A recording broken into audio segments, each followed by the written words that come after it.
The knife came out of nowhere. 1 second, Evelyn Hayes was rolling toward the podium in front of 400 investors, the most powerful woman in the room by every measurable standard.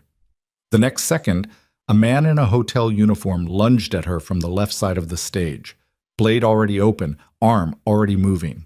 Her bodyguards were still turning around when it was over. The man who stopped it wasn't a bodyguard. He wasn't security.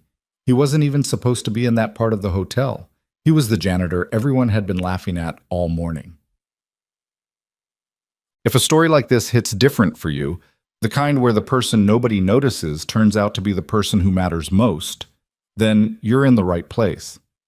Subscribe to the channel right now and hit the notification bell so you never miss what's coming next. Drop a like on this video and tell me in the comments what city and country you're watching from. I put everything into these stories and I genuinely want to know how far they've traveled. Now settle in. This one's going to stay with you. The Meridian Grand Hotel had 42 floors, 11 conference rooms, 3 restaurants, and a rooftop bar that charged $22 for a glass of sparkling water.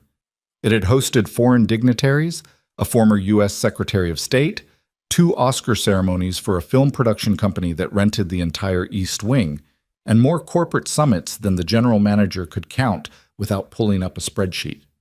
The hotel prided itself on discretion, on polish, on the kind of seamless invisibility that made wealthy guests feel like the world ran perfectly as long as they didn't look too closely at the machinery behind it.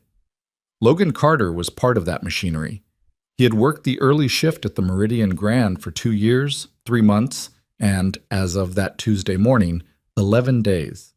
He clocked in at 5:45 a.m., collected his cart from the supply room on sublevel 2, and started his route on the 4th floor before most guests had opened their eyes. By the time the breakfast buffet opened in the Halcyon Ballroom, he'd already cleaned 9 restrooms, restocked 4 supply closets, handled a biohazard situation in room 412 that he would spend the rest of the morning trying not to think about, and mopped a 40-foot stretch of marble corridor twice because a catering crew had tracked in what appeared to be melted chocolate from the service entrance. He did the work without complaint. That was just how he was built. At 37, Logan didn't look like much at first glance. Medium height, medium build, the kind of face that didn't announce itself, brown eyes, a jaw that hadn't seen a razor in 4 days, a small scar above his left eyebrow that he never explained to anyone.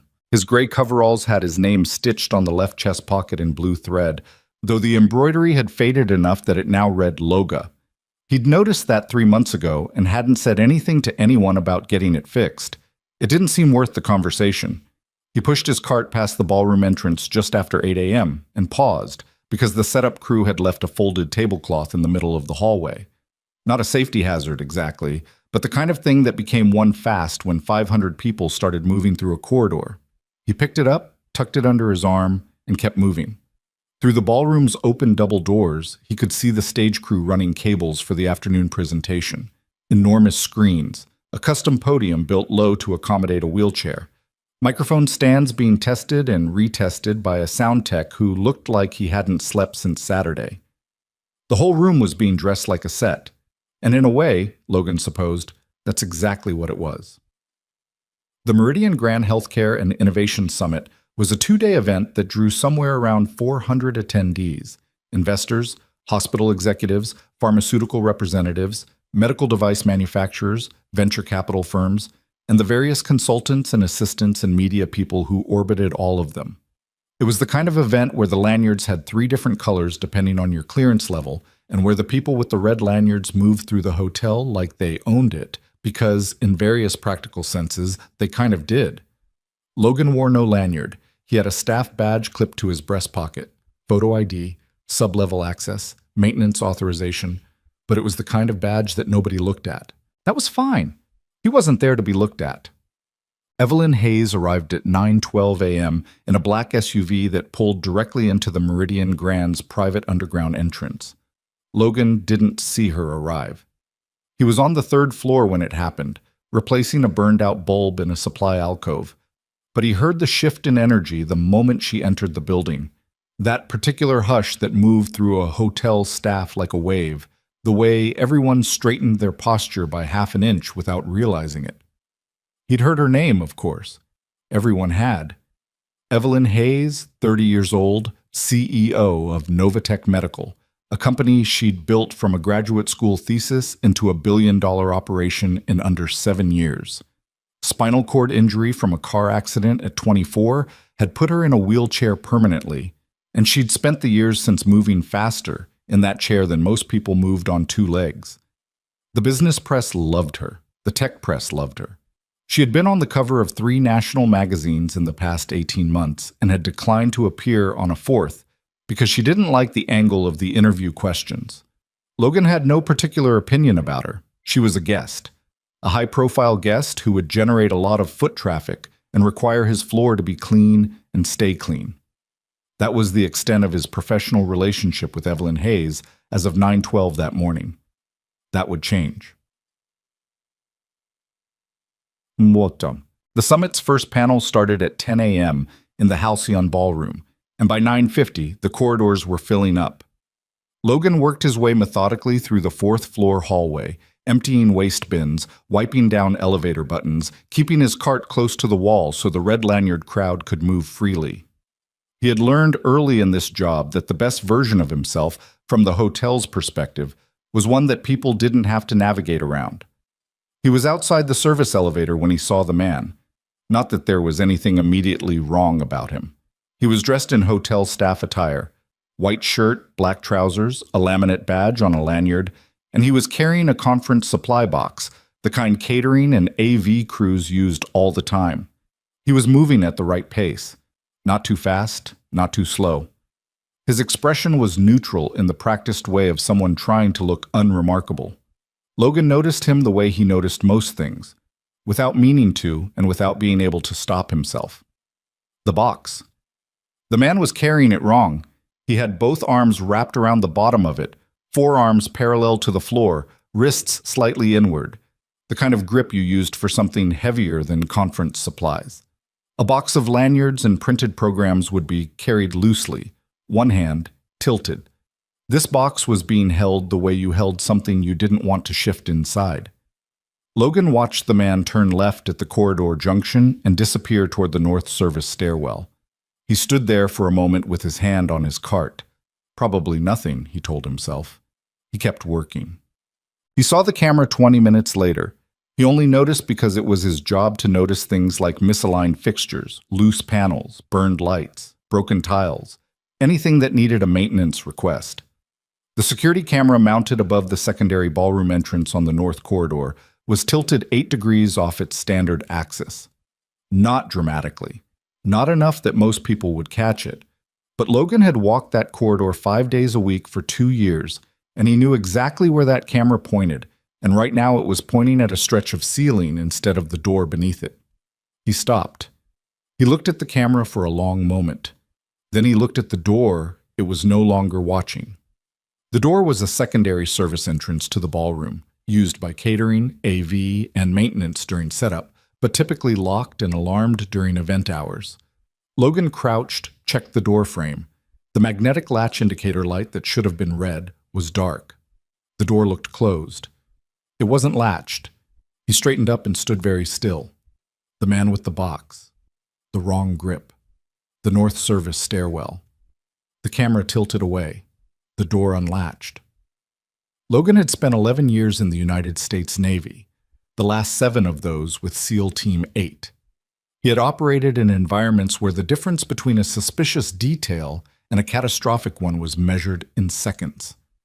He had learned, through training, through experience, through the kinds of situations he didn't talk about at hotel staff meetings, that when 3 things are wrong simultaneously, a 4th thing is always coming. He pulled out his phone and called hotel security. The security desk on sublevel 1 was manned by a rotating team of 4 officers. The one who answered Logan's call was a man named Derek, who had worked hotel security for 9 years and had very firm opinions about the appropriate channels for reporting concerns. "What's your badge number?" Derek asked. "MT1147. Logan Carter, maintenance. I'm on 4 North, outside the secondary ballroom." "Okay, and what's the issue?" "Security camera above the secondary ballroom entrance is off-axis. The door beneath it isn't latched, and I saw a staff member, maybe 25 minutes ago, heading into the North Service stairwell, carrying a box with a grip that didn't match the weight. There was a pause. The grip, Derek repeated. Yes. You're calling to report a grip. Logan kept his voice level. I'm calling to report 3 anomalies in the same location 60 minutes before the keynote presentation. I think someone's been in that stairwell. I'll have someone check the camera. Can someone also check the stairwell and verify the door is secured before the keynote? Sir, I appreciate you keeping an eye out, but we've got a full security team on this event. VIP protocols, the whole package. If there was something wrong with that door, the advanced sweep would have caught it. When was the advanced sweep? Another pause, longer this time. 6 a.m. It's 10:17, Logan said. Look, I'll log your concern and pass it along to the shift supervisor. But I need you to let us do our jobs, okay? You do maintenance, we do security. That's how this works. Logan lowered the phone. He looked at the unlatched door. He looked at the camera pointing at nothing. He thought about walking away. He was very good at walking away. He'd been practicing for years. He didn't walk away. At 10:30, he found the emergency exit. The North Service stairwell connected to an emergency exit on the far end of the 4th floor, a push-bar door that should have been alarmed and deadlocked from the outside. Logan went up the stairwell, moving quietly out of habit, and found the door with a rubber wedge jammed under its base, not visible from the hallway, not visible from the stairwell unless you went all the way up. The alarm had been physically bypassed, a strip of black electrical tape over the contact sensor, the kind of fix that was crude but effective if you did it before anyone was paying attention. He stood in the stairwell and felt the quiet drop through him like cold water. Someone had done prep work on this building, real prep work. The camera, the door, the exit. Those weren't accidents or maintenance failures. Those were 3 points of a planned route: entry, access, escape. He thought about calling Derek again and dismissed it immediately.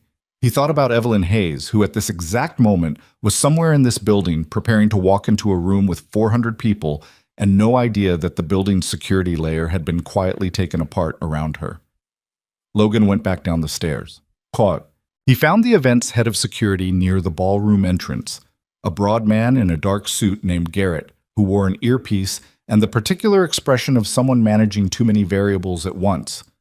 Logan had seen him running the advance team the day before, brisk and thorough, and clearly competent. That was fine. Competent people could still be wrong. I need 2 minutes, Logan said. Garrett looked at him, at his coveralls, at his cart, at the faded name tag, and something shifted behind his eyes. Not contempt exactly, more like the automatic recalibration people did when they decided what category you belonged in. The maintenance staff entrance is around the corner, Garrett said, already looking past him. I'm not lost. I need to tell you something about your security perimeter. Garrett's attention came back. Excuse me? The secondary ballroom entrance on 4 North has a manipulated camera and an unlatched door. The emergency exit in the North Service stairwell has been bypassed with electrical tape over the contact sensor. I also observed a male staff member approximately 40 minutes ago carrying a weighted load through that stairwell using a 2-arm grip inconsistent with conference supplies. Garrett stared at him. Who are you? He asked. Logan Carter, Maintenance MT1147. And you're telling me someone's compromised my perimeter? I'm telling you what I found. What you do with it is your call. Garrett studied him for another moment. Logan could see the calculation happening, the same calculation Derek had done, the same one everyone in this building had run since the moment they'd seen the coveralls. Who is this guy, and why would I listen to him? I'll have someone check it, Garrett said finally. When? Before the keynote. The keynote starts in 22 minutes. I'm aware of when the keynote starts. Logan nodded once and stepped back. He'd done what he could do. He'd told 2 people. He'd given them the information. It wasn't his building, wasn't his event, wasn't his job. He had a cart full of cleaning supplies and a 4th floor that needed finishing, and a 7-year-old daughter named Maya, who is at school right now drawing pictures and probably thinking about what she wanted for dinner. He grabbed the handle of his cart. He didn't move. The thing about instinct, real instinct, the kind that gets trained into you over years and circumstances that would put most people on the floor, is that it doesn't politely wait for you to be ready. It doesn't ask whether you have the bandwidth. It just fires, quiet and certain, and you either listen to it or you spend the rest of your life explaining to yourself why you didn't. Logan had walked away from his old life because he'd had to. Because after Sarah died, the only thing that mattered was Maya, and Maya needed a father who came home, who made breakfast, who sat through school plays and didn't jump at car backfires. He'd traded the uniform for the coveralls and he didn't regret it. He didn't miss it most days. Most days. He stood outside the ballroom and watched the last of the attendees filing in. He watched Garrett's team at the entrance, crisp and professional and completely absorbed in their visible perimeter. He looked down the corridor toward the north service door, which was still, from this angle, perfectly unremarkable. He thought about the man with the box. He thought about the electrical tape over the alarm contact. He thought about a woman he'd never spoken to, rolling toward a stage in front of 400 people, not knowing what Logan knew. Logan Carter left his cart against the wall. He rolled his sleeves down, buttoned the collar of his coveralls, and walked toward the north corridor, not because anyone had asked him to, not because it was his job, and not because he expected anything good to come from it for himself. He walked because he still knew, somewhere in the part of him that 11 years of service had permanently rewired, that some things couldn't be walked away from. And because if he was right about what was coming, there wasn't going to be time for anyone else to stop it. The north corridor was empty when Logan reached it. That was the first thing he noticed. Not the camera, not the door, but the emptiness. At 10:40, on a conference morning with 400 people stuffed into the ballroom 50 feet away, this hallway should have had at least some foot traffic. Catering staff wrapping up, AV techs doing last checks, someone from hotel operations doing a walkthrough. Instead, there was nothing. Just the low hum of the ventilation system and the muffled sound of a microphone being tested through the ballroom wall. Logan slowed his walk without stopping it. He'd learned a long time ago that running towards something that might be dangerous was how you announced yourself to the wrong people. You moved like you belonged. You moved like you had a reason to be there that was completely ordinary, and you kept your eyes working the whole time. He checked the secondary ballroom door as he passed. Still unlatched. The camera above it was still tilted at its useless angle, watching the ceiling do nothing. He kept moving. The north service stairwell door had a small rectangular window set into it at eye level, reinforced glass with wire mesh running through it. Logan stopped beside it, angled himself against the wall, and looked through. The stairwell beyond was a gray concrete shaft, industrial, functional, stripped of the hotel's carefully maintained aesthetic. A single fluorescent tube flickered on the landing below. The stairs going up were dark. He didn't see anyone. He pushed the door open with his shoulder and went in.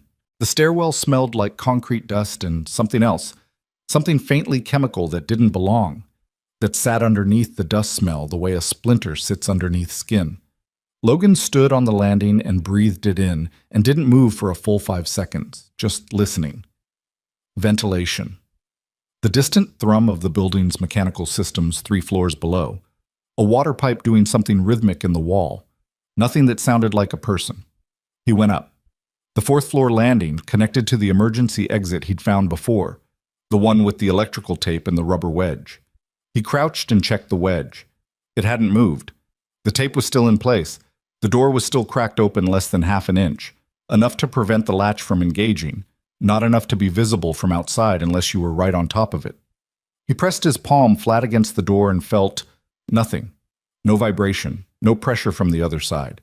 He pushed it open and stepped out onto the hotel's 4th floor exterior access walkway. It was a narrow concrete ledge that ran along the building's north face, meant for window washing crews and external maintenance. The morning air hit him cold and sharp, and below, 40 feet down, was the hotel's delivery courtyard. A catering truck was parked near the service gate. A man in kitchen whites was smoking near the loading dock. Logan scanned the walkway in both directions. Empty. He went back inside and stood on the landing for a moment. The man with the box had come into this stairwell. Logan was certain of that. What he wasn't certain of was where the man had gone, or whether he'd already left, or whether Logan was standing in a stairwell getting worked up over a hotel employee who'd taken a wrong turn with a box of conference pamphlets. He considered that possibility seriously for about 4 seconds. Then he went down. Tut-tut. The second-floor landing had a utility door that Logan had used maybe a dozen times in 2 years. It connected to the hotel's secondary electrical room and a network of maintenance corridors that ran behind the ballroom's north wall. The utility door was kept locked with a keypad. Logan had the access code because his job occasionally required it. He punched it in and pushed through. The maintenance corridor was narrow, barely 3 feet wide, concrete floor, exposed conduit overhead, service lighting every 10 feet. It smelled like electrical insulation and old pipework. Logan moved through it carefully, eyes forward, listening. 20 feet in, he stopped. The conference supply box was sitting on the floor against the right wall. The flaps were folded back. Inside were 2 compressed gas canisters, a coil of black wire, and what appeared to be a modified wireless transmitter. Logan looked at it for a long moment without touching anything. He was not an explosives expert. He had worked alongside people who were, in conditions and locations he wasn't going to think about right now in a hotel maintenance corridor.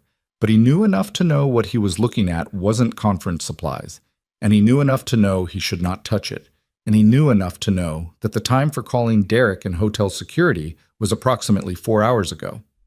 He pulled out his phone. No signal. The maintenance corridor was wrapped in concrete and metal and whatever the hell the hotel had used to insulate the ballroom walls. He turned around and moved back toward the utility door, faster now but still controlled, still quiet, because the man who had left that box might still be somewhere in this corridor, and Logan was not, in this context, without a weapon, without backup, without any of the things that had once made him very difficult to kill, interested in announcing himself. He made it back to the stairwell and had his phone to his ear before the door had swung shut behind him. He called 911, but he had to give the dispatcher the hotel address twice because the woman on the other end was trying to determine whether his call was a prank or a legitimate emergency, which was a reasonable concern given that his opening sentence had been, "I found what I believe is a device in the maintenance corridor of a hotel where a live event is currently in progress." "Sir, can you describe what you saw?" 2 compressed canisters, coiled wire, a wireless transmitter, modified setup. Sitting in an open box in the maintenance corridor behind the Halcyon Ballroom at the Meridian Grand Hotel, 4400 Westbrook Avenue. "Are you currently in the location?" "I'm in the service stairwell on 2 North. The event in the ballroom has already started. There are approximately 400 people in that room." "Okay, sir, I need you to stay on the line. I'm dispatching units now. Can you tell me your name?" "Logan Carter. I'm a maintenance employee. Hotel security is already aware of a perimeter concern, but I don't believe they've acted on it." "Sir, please do not re-enter the area where you found the device." "Understood." He stayed on the line. Through the concrete walls he could hear, faintly, a voice through a PA system. The panel moderator in the ballroom beginning introductions. The keynote was starting. Evelyn Hayes was in that room right now, and the device was in the wall behind it, and the man who'd put it there was somewhere in this building. Logan's mind ran the sequence. The device, if it was what he thought it was positioned for effect, not structural damage. The canisters were small. The setup suggested dispersal, not blast, which meant whoever had planned this wasn't trying to bring down a wall. They were trying to clear a room, or clear a path. He thought about that for 3 seconds and then said, "I need to stay near the ballroom entrance," to the dispatcher, who told him firmly that he needed to stay where he was and wait for police. He told her he understood, which was true, and that he would wait, which was not entirely true, and ended the call. He came out of the stairwell and moved down the corridor toward the ballroom entrance at a pace that was faster than walking and slower than running, the kind of speed that looks purposeful without looking panicked, which in a hotel full of event staff was the precise speed to be moving if you didn't want to be stopped and questioned. Garrett was near the main ballroom doors, earpiece in, arms crossed, doing the professional scan that security people do when they want to look like they're monitoring everything. He saw Logan coming, and his expression shifted immediately into the particular blankness of someone deciding whether to be annoyed. "I called 911, Logan said before Garrett could speak. "You what?" "There's a device in the maintenance corridor behind the north wall of the ballroom. 2 compressed canisters, wire, transmitter. Police are on the way. You need to start a quiet evacuation right now." Garrett stared at him. "You called..." What do you mean there's a device? What kind of device? I don't know exactly, but it's not supposed to be there, and the person who put it there went to significant effort to manipulate your security perimeter to do it. The camera on 4 North, the unlatched door, the emergency exit bypass, those weren't accidents. Someone planned access to that corridor. You went into the maintenance corridor? Garrett's voice had an edge to it now. Not quite anger, but close. You went into a restricted area and disturbed possible evidence. I didn't touch it. I looked and I left. Garrett. Logan said his name deliberately because people responded to their own names when they were about to make a decision they'd regret. There are 400 people in that room, and the keynote just started. If I'm wrong, you lose 20 minutes and you're annoyed at a janitor. If I'm right and you wait, you lose a lot more than that. Garrett held the stare for a moment. He was a professional. Logan could see him working through it. The cost of acting on incomplete information from an unauthorized source versus the cost of not acting. Stay here, Garrett said. He pressed his earpiece and stepped away, voice dropping into the clipped cadence of someone giving instructions fast. Logan watched the ballroom doors. Through them, just barely audible, he could hear applause. Inside the ballroom, Evelyn Hayes was trying to listen to the panel moderator introduce her without visibly calculating how many things she still had to review in her presentation notes. She'd been awake since 4:30. Not because of anxiety, she'd stopped calling it anxiety 2 years ago, after her therapist pointed out that she was actually just processing at high speed and needed to stop pathologizing her own brain, but because the keynote represented 6 months of work compressed into 45 minutes, and she wanted it right. Not polished. Right. There was a difference. Her wheelchair was positioned at the side of the stage, wheels locked, her portfolio open on her lap with the last 2 pages turned down at the corners. Around her, the production team moved with the quiet efficiency of people who knew better than to talk to the speaker in the final minutes. Her assistant, a 26-year-old named Priya, who had the organizational instincts of someone twice her age and the coffee tolerance of someone with a serious problem, was standing 3 feet away holding a tablet and pretending not to hover. Stop hovering, Evelyn said without looking up. I'm not hovering, I'm standing. You're hovering while standing. It's a specific posture. Priya lowered the tablet by 2 inches. The streaming link is confirmed live. We've got solid numbers already from the remote viewers. Good. Evelyn turned the last page, looked at the final slide. Thought about whether the closing line landed the way she wanted it to, or whether it was going to sound like something she'd read in a business book, which it absolutely was not, but tone was everything and she'd been second-guessing it since Tuesday. Evelyn? Priya's voice changed. Not alarmed, but something. Evelyn looked up. 2 of Garrett's security staff were moving through the room along the far wall. Not urgently, but with the particular focused economy of movement that was different from their normal ballroom patrol. One of them had his hand to his earpiece. What's happening? Evelyn asked quietly. I don't know. Priya was already watching. Security thing, maybe. The panel moderator was wrapping up the introduction. Evelyn heard her own name and a list of her accomplishments delivered in the enthusiastic cadence of someone who'd read the bio card twice and was genuinely trying. Applause started building. Somewhere at the back of the room, a camera operator adjusted position. Evelyn straightened in her chair, closed her portfolio, and set it on the seat beside her. She rolled toward the stage. Logan saw Garrett's second officer, a compact woman named Reyes who moved like she ran track on weekends, come out of the side corridor and shake her head at Garrett from across the lobby.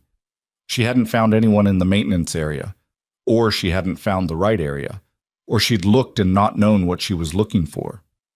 Garrett came back to Logan. My people are doing a sweep. The box is in the secondary maintenance corridor, 20 feet from the utility door on 2 North. If your people know what they're looking for, they're trained. Are they trained for modified dispersal devices with compressed canisters? Because that's a specific training track and not every security team. Carter. Garrett said it the way people said a name when they wanted to end a sentence. I hear you. We're on it. Logan looked at the ballroom doors. Where's Hayes right now? He asked. Garrett's jaw tightened slightly. That's not your concern. Is she on stage? Logan, is she on stage, yes or no? Because if she's already up there, then the device placement starts to make a different kind of sense, and you need to know that. Something shifted in Garrett's face. He pressed his earpiece again. Martinez, where's the principal? A pause. Copy. He lowered his hand. She just went up. Logan was already moving toward the ballroom doors. Hey, Garrett was right behind him. You are not going in there. You've got a device that I think is a diversion and a principal on stage and a man I haven't been able to locate since I saw him go into that stairwell 40 minutes ago. Let me in the room. You are a maintenance worker. I used to be something else. Garrett stopped. The way he stopped said he'd heard something in Logan's voice that recalibrated things slightly. He looked at Logan, not at the coveralls this time, but at Logan's face, at his hands, at the way he was standing. What does that mean? Garrett asked. It means I know how this kind of setup works, and I know where to look. Let me in the room. You can have 2 of your people on me the whole time if that makes you feel better. A long pause. Through the ballroom doors, Logan could hear the crowd settling. A woman's voice, steady, clear, commanding without effort. Evelyn Hayes had started talking. Garrett made a decision. You stay near the side wall. You don't approach the stage. You see something. You tell me. You don't act. Are we clear? Clear, Logan said. Garrett pushed the door open, and they went in. The room was full and warm and dark except for the stage lights, which were pointed at Evelyn Hayes with the precision of people who understood that the subject of the light mattered. She sat at the custom low podium, composed and still, and she spoke without notes in the way of someone who had lived inside the material long enough that it had become part of how they thought. Logan took in none of what she was saying. He was scanning the room. 400 people in a seated layout, round tables, 8 to a table. Staff positioned at 4 points around the perimeter, 2 of Garrett's people near the stage, 1 at the main entrance, 1 at the far service door. The screens behind Evelyn showed Novatech's latest device prototype. The room smelled like coffee and expensive cologne and the particular warmth of too many bodies in an enclosed space. Logan moved along the left wall, eyes tracking. He found the man 7 minutes later. He was seated at a table near the center left section, not staff, guest attire, dark jacket, conference lanyard. Logan hadn't seen his face clearly in the stairwell, but he'd seen the grip and he'd seen the walk, and the walk was the same. There's a particular economy of movement that certain kinds of training produce, a stillness that isn't relaxation, a readiness that doesn't announce itself. And this man had it. He was watching the stage with the focused attention of someone waiting for a specific moment. Logan clocked the man's hands under the table, right hand curled slightly, left hand flat. He pressed back against the wall and found Garrett with his eyes across the room. He couldn't signal him without drawing the man's attention. He pulled out his phone and typed fast. Center left table section, dark jacket, lanyard. Watch his right hand. Don't approach from front. He sent it to the number Garrett had given him 3 minutes ago when they'd entered the room. Across the room, he saw Garrett's hand move toward his jacket pocket. On stage, Evelyn was talking about the gap between medical innovation and accessibility, about the 70 million people globally who needed assistive technology and couldn't access it because the economics had never been built around them. Her voice had a quality to it, not inspirational in the practice sense, but honest in a way that was harder to fake. She sounded like someone who'd been angry about this for a long time and had finally found a use for the anger. Logan watched the man's right hand. The hand moved. What happened next took 11 seconds. Logan counted them afterward, not in real time, because in real time those 11 seconds had the quality of something that slows and compresses the way serious moments always do, where your perception sharpens to the point that you're registering things you don't consciously decide to register. The man stood. His right hand came up and Logan saw the knife, a fixed blade, 4 inches, already open. And then Logan was moving before the man had fully cleared the table, because the trajectory was obvious, and the distance to the stage was 30 feet, and Evelyn Hayes was not looking in this direction. He covered 20 feet before anyone else in the room had processed what was happening. He caught the man at the edge of the center aisle, close enough to the stage that Evelyn's peripheral vision might have caught movement, close enough that one of Garrett's stage-side security officers was already turning, and he came in from the right side, which was the angle the man couldn't defend without crossing his own body, and he took the knife hand at the wrist. The redirect happened in a single movement: wrist control, elbow bar, weight transfer. The blade swept wide and away from the stage. Logan's right hand closed over the man's fist and torqued it outward in the way that produces immediate, involuntary compliance, and the knife hit the floor before anyone on stage had moved. The man was strong and trained. Logan felt that immediately, felt the resistance in the attempt to counter, but he was not prepared for someone who had anticipated him, and in a physical confrontation, that is most of the battle. Logan took him down to one knee, right arm locked behind his back, face pushed forward toward the floor. One of Garrett's officers, a big man named Torres, who had been positioned near the stage, came in fast from the left and collided with Logan's shoulder, reaching for the man on the floor. The impact broke Logan's lock for half a second, and the man lunged, got partially upright. Logan caught him again at the collar, drove him back down, and this time Torres understood what he was seeing and stopped trying to help, and started running interference on the crowd, which was now moving, chairs scraping, voices rising in the particular confusion of 400 people trying to understand simultaneously whether they are in danger. Logan held the man on the floor. "Don't move," he said quietly, directly into the man's ear. "You're done." The man stopped moving. On the stage 5 feet away, Evelyn Hayes sat very still in her wheelchair. She had not screamed. She had not moved back from the podium. Her hands were flat on the armrests, and she was looking at Logan. Not at the man on the floor, not at the scrambling security team, but at Logan, with an expression he couldn't quite read in the moment. Not fear, not relief yet. Something more like the look of a person who has just recalibrated what they understood about a situation they thought they had mapped. Police were already coming through the main ballroom doors. Logan had heard the sirens outside 3 minutes before. He'd wondered, briefly, if they'd make it in time. He looked up at Evelyn. She was still looking at him. He released his hold on the man on the floor, put his hands flat and visible on his knees, and waited for the officers to take over, because the last thing a man in maintenance coveralls needed in a room full of panicked people and arriving police was to be standing over someone with his hands in a configuration that suggested he was the problem. Torres crouched beside him. He was breathing hard. "Who are you?" he asked. Logan didn't answer that right away. He watched 2 officers pull the man up from the floor, watched Garrett cross the room with his phone to his ear, and the expression of someone managing the distance between a catastrophe and a near miss. He watched Priya appear from somewhere near the stage curtain and say something urgent to Evelyn, who was still sitting exactly as she had been sitting, hands on the armrests, watching Logan. "I work maintenance," Logan said finally. "MT-1147. Someone should call about the device in the secondary corridor on 2 North. Torres stared at him. "The police dispatcher already knows," Logan added. He stood up, straightened his coveralls, and moved toward the wall. The hours that followed were the kind of hours that felt both very long and strangely compressed. The ballroom was cleared, calmly, efficiently, the evacuation running the way evacuations ran when the immediate threat was already contained, and the professionals were back in control. The bomb disposal unit arrived and confirmed what Logan had described: a modified aerosol dispersal device designed to release a chemical compound into the ballroom's ventilation intake.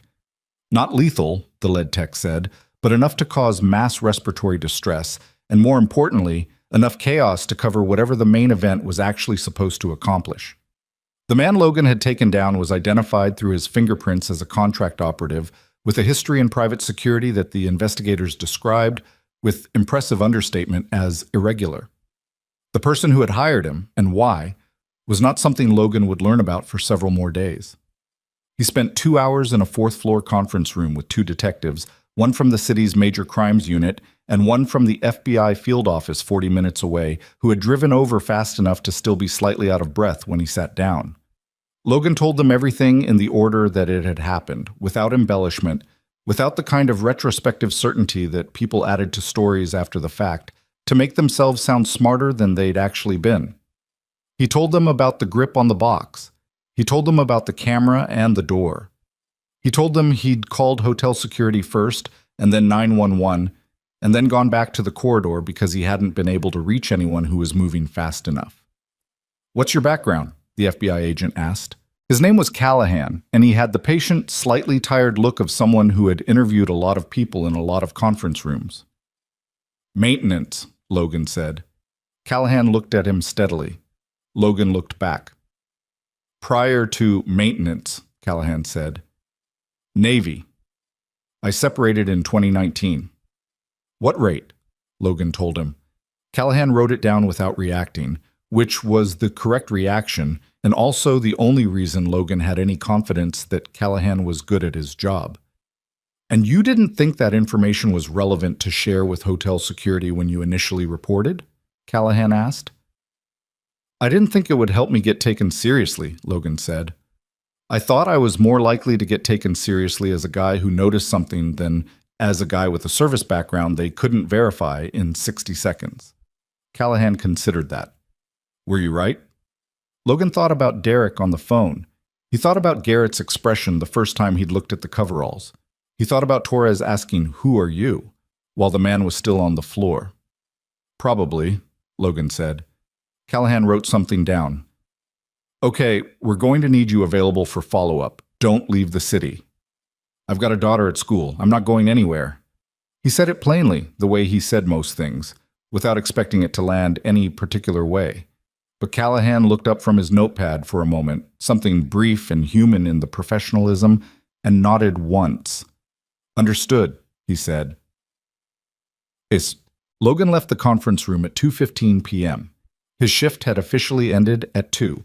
He walked to the supply room on sublevel 2, logged his badge out, and changed his boots because he always kept a second pair in his locker, and the first pair had spent 40 minutes on concrete floors that morning, and his left heel was starting to complain about it. He sat on the bench in front of the lockers for a moment with his hands on his knees. His phone buzzed. A text from Maya's school. Pickup reminder. 3:15 p.m. Please be on time as we have a half day today. He'd forgotten about the half day. Maya had told him on Sunday, and he'd written it on the calendar on the refrigerator, and then this morning had been this morning, and now it was 2:15 and she was going to be standing outside the school in 45 minutes. He stood up. He collected his jacket from the hook inside his locker. He thought about the knife on the floor and the way Evelyn Hayes had looked at him from the stage, and then he put that away in the way he'd learned to put things away. Not gone, just stored. Somewhere it wasn't the first thing he saw when he closed his eyes. He walked out of the hotel through the service entrance. The afternoon air was cold and bright and smelled like car exhaust and the hot pretzel cart that was always parked on the corner of Westbrook and 44th. Logan stood on the sidewalk for a moment, getting his bearings in the ordinary world. A cab went by. A woman in scrubs walked past talking into her phone.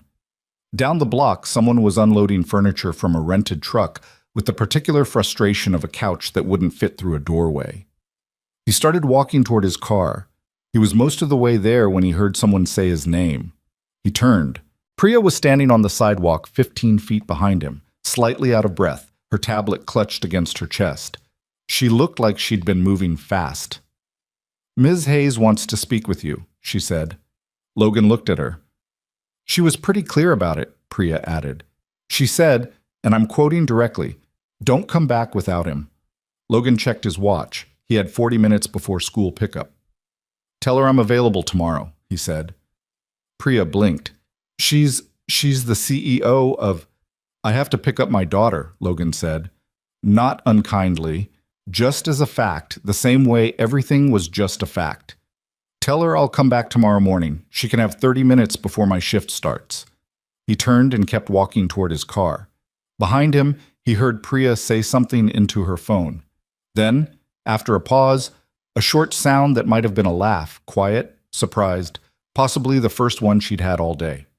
He reached his car, got in, and sat for a moment with the key in his hand. His shift had ended at 2. He'd have to call HR about the missed clock out. There would be paperwork. There was always paperwork when police were involved. The hotel's communications team was probably already in crisis mode, figuring out what to say to the press, which meant someone in management would want statements from all staff who'd been on shift. He'd have to deal with that. He'd have to deal with a lot of things. But right now, he had a daughter who was going to be standing outside her school in 38 minutes, and she was 7. and she'd probably spent most of her half-day making something she wanted to show him, and that was the only thing on his mind as he put the car in gear and pulled out of the hotel parking structure into the afternoon light. He showed up the next morning at 6:50 a.m. Not because of Evelyn Hayes. He showed up because he was scheduled for the early shift, and because his locker still had his second pair of work boots in it, and because showing up was what he did. He'd been doing it since he was 19 years old, and standing on a Navy base in Virginia, trying to figure out how to be a person who was useful to something larger than himself. And the habit had survived everything that had come after. The deployments, the losses, Sarah's death, the years of learning how to be a father and a maintenance worker in a hotel that didn't know his name. He clocked in at 6:53, collected his cart, started his route. The hotel was different this morning in the way that spaces are different after something has happened in them. Not visibly, not in any way you could point to, but in the air, in the quality of the quiet. 3 of the 4th-floor conference rooms were sealed with police tape. A crime scene tech he hadn't seen before was working the secondary ballroom entrance, photographing the doorframe with methodical patience. The north corridor had been roped off at both ends with the orange construction barriers the hotel kept for maintenance work, repurposed now for something considerably less ordinary. Logan did his route around the sealed areas without being asked to. He knew what not to touch. At 7:40, Priya found him. She was already holding 2 coffees, which he noticed immediately because it was a specific kind of preparation, the kind that said the person holding the coffees had thought about what they were walking into and decided to come equipped. "She's in the executive suite on 12, Priya said, holding one of the cups out to him. "She's been there since 6. Logan looked at the cup. It was from the hotel's 3rd-floor cafe, not the lobby kiosk, the actual cafe, which opened at 6:30 and used beans that cost more than his hourly rate. He took the cup. "I said 30 minutes before my shift," he said. "Your shift started at 6:53. It is now 7:40. Technically, you owe her 47 minutes. He looked at her. "She did the math herself," Priya said. "She told me to tell you that." Logan drank some of the coffee. It was very good. He resented that slightly. "Fine," he said. The executive suite on 12 was not a room Logan had spent any time in. It was the kind of hotel space that existed for people whose companies paid for it. Corner windows on 2 sides, a sitting area that cost more to furnish than his car, a work desk that had been colonized by Priya's organizational system, color-coded folders, 2 laptops, a charging dock with 6 cables growing out of it like some kind of corporate coral. The suite smelled like coffee and dry erase markers and the particular focused energy of a place where someone had been working for hours. Evelyn Hayes was at the window. She wasn't looking at the city. She was looking at her phone, scrolling through something, and she didn't look up immediately when Logan came in. He stood near the door. He wasn't going to perform patience, but he also wasn't going to interrupt. He'd waited out longer silences than this in circumstances significantly less comfortable. After about 15 seconds, she put the phone face down on the windowsill and looked at him. Up close, and in daylight rather than ballroom lighting, she was different than he'd expected. Not more or less impressive, just more specific. She had the kind of face that photographers liked because it had angles that looked different from different directions, and dark eyes that were currently doing something complicated that Logan couldn't entirely read. There were shadows under those eyes. She hadn't slept much. He recognized the look. "Logan Carter," she said. "Ms. Hayes." "Evelyn." She said it like a correction she'd made 100 times. "Sit down." He sat in one of the chairs near the work desk. She rolled from the window toward the sitting area, positioned herself across from him with the ease of someone who'd stopped thinking about the mechanics of her own movement a long time ago. Her wheelchair was custom, lightweight carbon frame, a specific color that was somewhere between charcoal and navy. He noticed it the way he noticed details, without meaning to attach significance to it. "I wanted to say thank you," she said. "In person. Not through Priya, not in a statement. You don't have to." "I know I don't have to. That's why I'm doing it." She held his gaze steadily. "You saved my life yesterday." Logan was quiet for a moment. Not because he disagreed, but because there was a version of that sentence that was true, and a version that was an oversimplification, and he wanted to say the accurate thing. I noticed something early enough to matter, he said. Your security team helped contain it. My security team, she said, with a precise flatness that conveyed a very specific opinion, spent approximately 12 hours telling me that everything was under control while a man was bypassing the building's security perimeter with a box and electrical tape. You reported the anomaly to hotel security at 10:17 a.m. Did you know that? Garrett pulled the call logs. You called them at 10:17 and they logged it as a minor concern. Logan didn't say anything. And then you went back and looked yourself, she said. I couldn't walk away. Why not? He thought about how to answer that honestly. Because I knew something was wrong and there wasn't going to be anyone else who would look in the right place. That's not a judgment on your team. They didn't have the same information I had. What information? The grip on the box, the way the camera was angled, the exit bypass. 3 things wrong in the same location at the same time. That's not coincidence. That's prep work. Your security team was trained to monitor a perimeter. They weren't trained to read a setup. He paused. I was. Evelyn was watching him with the focused attention of someone who listened for a living, not nodding along, not performing engagement, actually listening the way people did when they were deciding what something meant. Garrett told me you were in the Navy, she said. Yes. He was vague about the specifics. He didn't know the specifics. Do you want to tell me? Logan drank some of his coffee. SEAL Team 8, 11 years. I got out in 2019. She was quiet for a moment. Why did you leave? My wife died. I had a 6-year-old. The room was quiet. Outside the window, the city was doing what cities did in the morning. Traffic accumulating, the distant sound of a delivery truck on the street below, a siren that rose and faded without urgency. I'm sorry, Evelyn said. She said it the way people said it when they meant it rather than when they were filling a pause. It was a while ago, Logan said.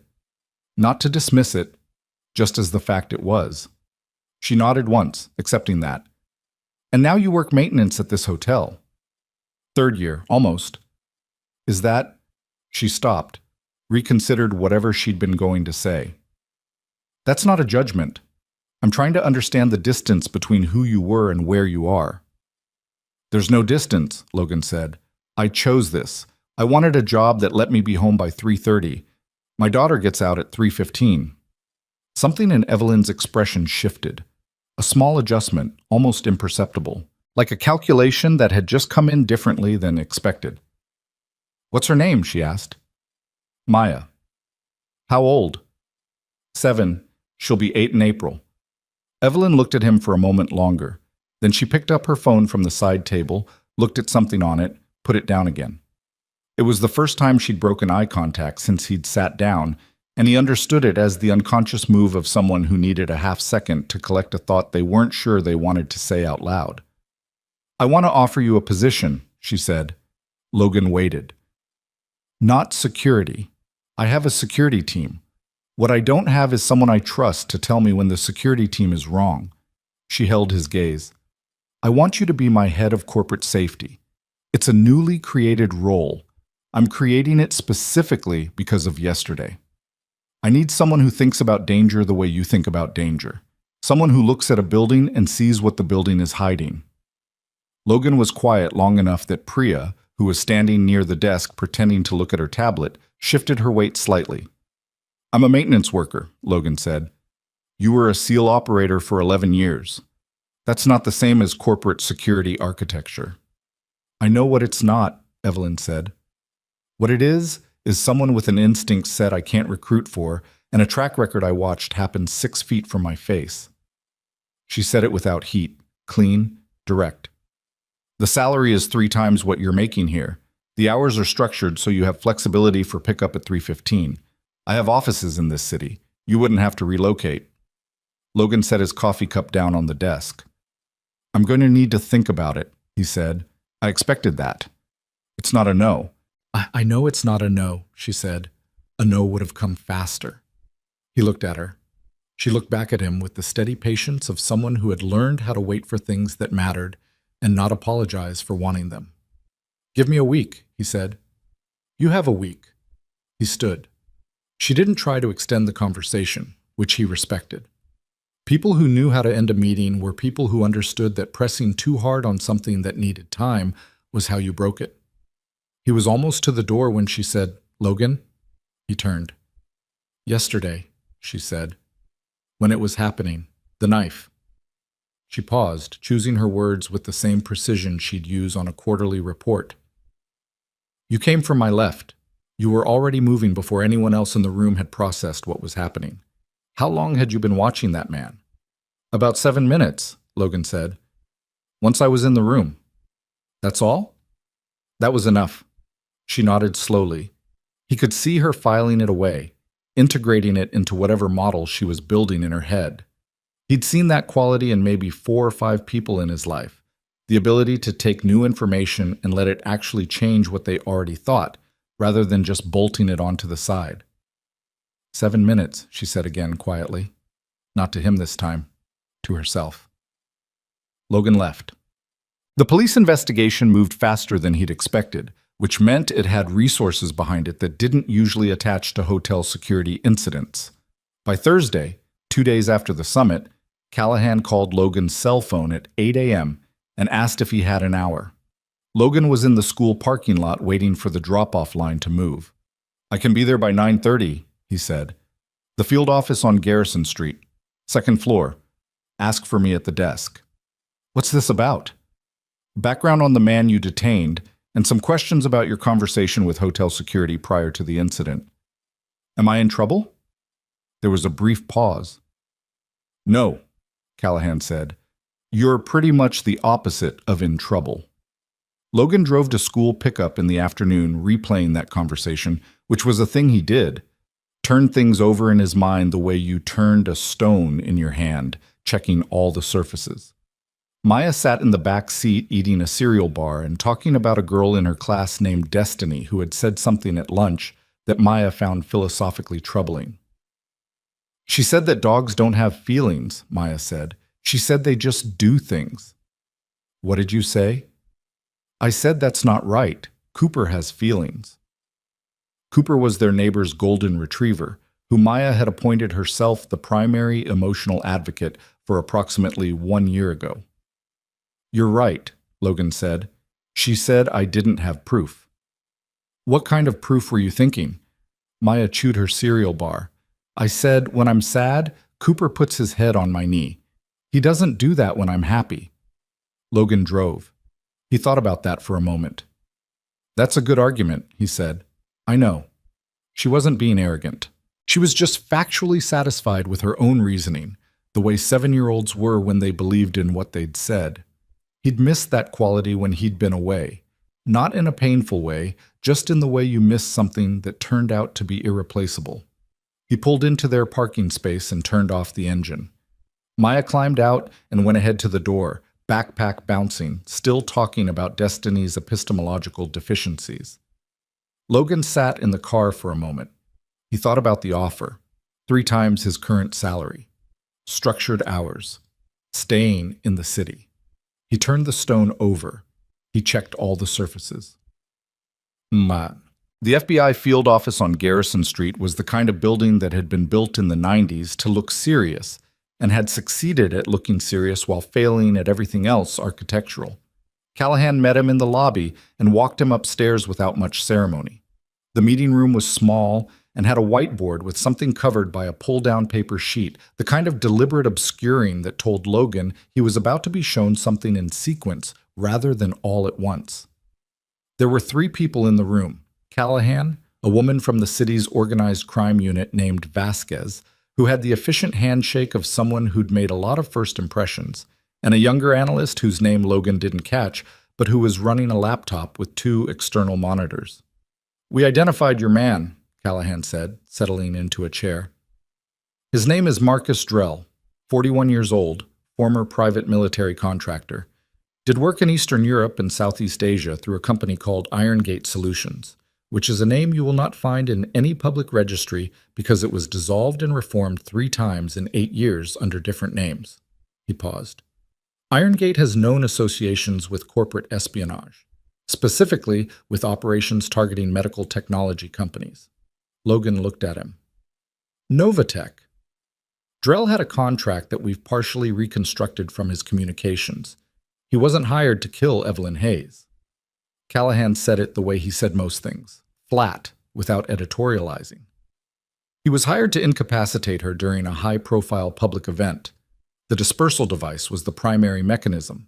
The knife was contingency if she needed to be, and I'm going to quote the communication here, individually addressed. Who hired him? We're working on that. What we have is a financial trail that goes through 3 shell companies, 2 of them offshore. The source is a competitor company with a history of predatory acquisition behavior. Vasquez took over here, sliding a single printed page across the table. Novatech is 6 months from a major device patent filing that would significantly disrupt 3 other companies in the same market space. If Hayes is removed from the picture, professionally, legally, physically, the filing timeline collapses. Logan looked at the page without picking it up. You're telling me someone tried to destroy her career by incapacitating her in front of 400 investors? Public incapacitation, Vasquez said. If the dispersal device releases in the ballroom during her keynote, chaos, people hospitalized, Hayes potentially among them, the incident tied directly to her event. Her board loses confidence, the investors pull back, the filing gets delayed. The company either stalls or becomes vulnerable to acquisition. And the knife. If she survived the initial event and could still speak coherently afterward, Drell was there to ensure she couldn't. The room was quiet for a moment. Logan thought about the ballroom, about 400 people who hadn't known what was in the wall behind them, about Evelyn Hayes at the podium talking about accessibility and the 70 million people who needed technology she was building. She needs to know the full picture, Logan said. She's being briefed this afternoon, Callahan said. Her legal team has been in contact since this morning. We wanted you to hear it from us first because your testimony about the timeline, what you saw, when you reported it, the sequence of your actions, is going to be material to the investigation and potentially to subsequent civil litigation. Whatever you need, Logan said. I'll cooperate fully. Callahan nodded. He looked at Logan for a moment with the particular attention that Logan had noticed in their first meeting, evaluative without being unkind. Can I ask you something off the record? Callahan said.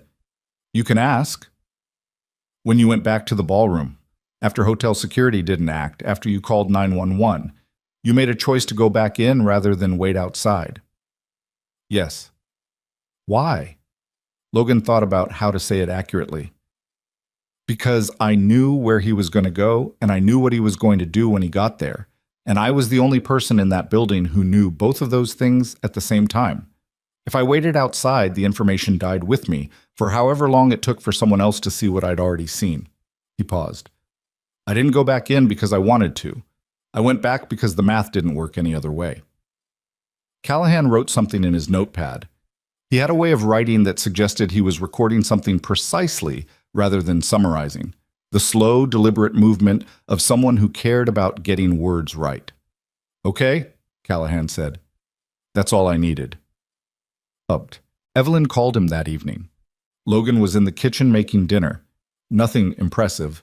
Pasta and a tomato sauce from a jar that Maya had picked out at the grocery store because the label had a picture on it she liked. When his phone buzzed with an unknown number that turned out to be her cell. I just got off a call with the FBI, she said without preamble. No greeting, no asking if it was a good time. He was starting to understand that this was just how she operated. Callahan briefed me this morning, Logan said.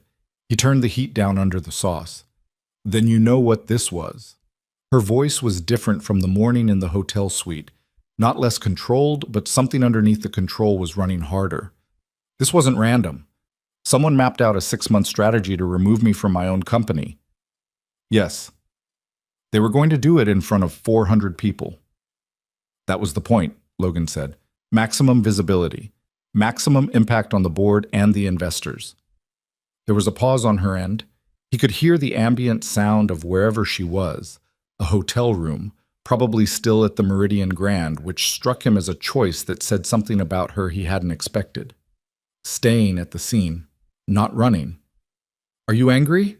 He asked, because the question seemed relevant, and because she hadn't said it, and sometimes the thing people weren't saying was the thing that mattered.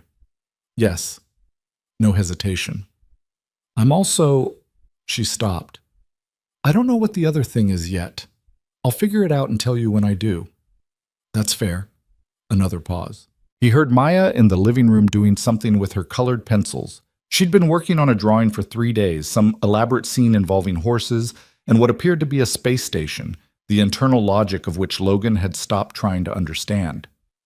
Your offer still stands? Logan asked. Silence for a moment, then, are you saying yes? I'm saying I want to know more about what the role actually looks like before I say yes. But I'm not saying no. He could hear something shift in her breathing. Not relief exactly, but the release of something she'd been holding. I can put together a full brief, she said. Scope, structure, reporting lines, whatever you need. Start with what your current security architecture looks like and where you think the gaps are. I'll tell you if I agree about the gaps. And if you don't agree? Then we'll have a more useful conversation than if I just rubber stamp your assessment. A pause. Then she said, with a dryness that he was beginning to recognize as her default mode for anything she found genuinely funny. You know, most people who are considering a significant job offer don't open with, I might disagree with your entire premise.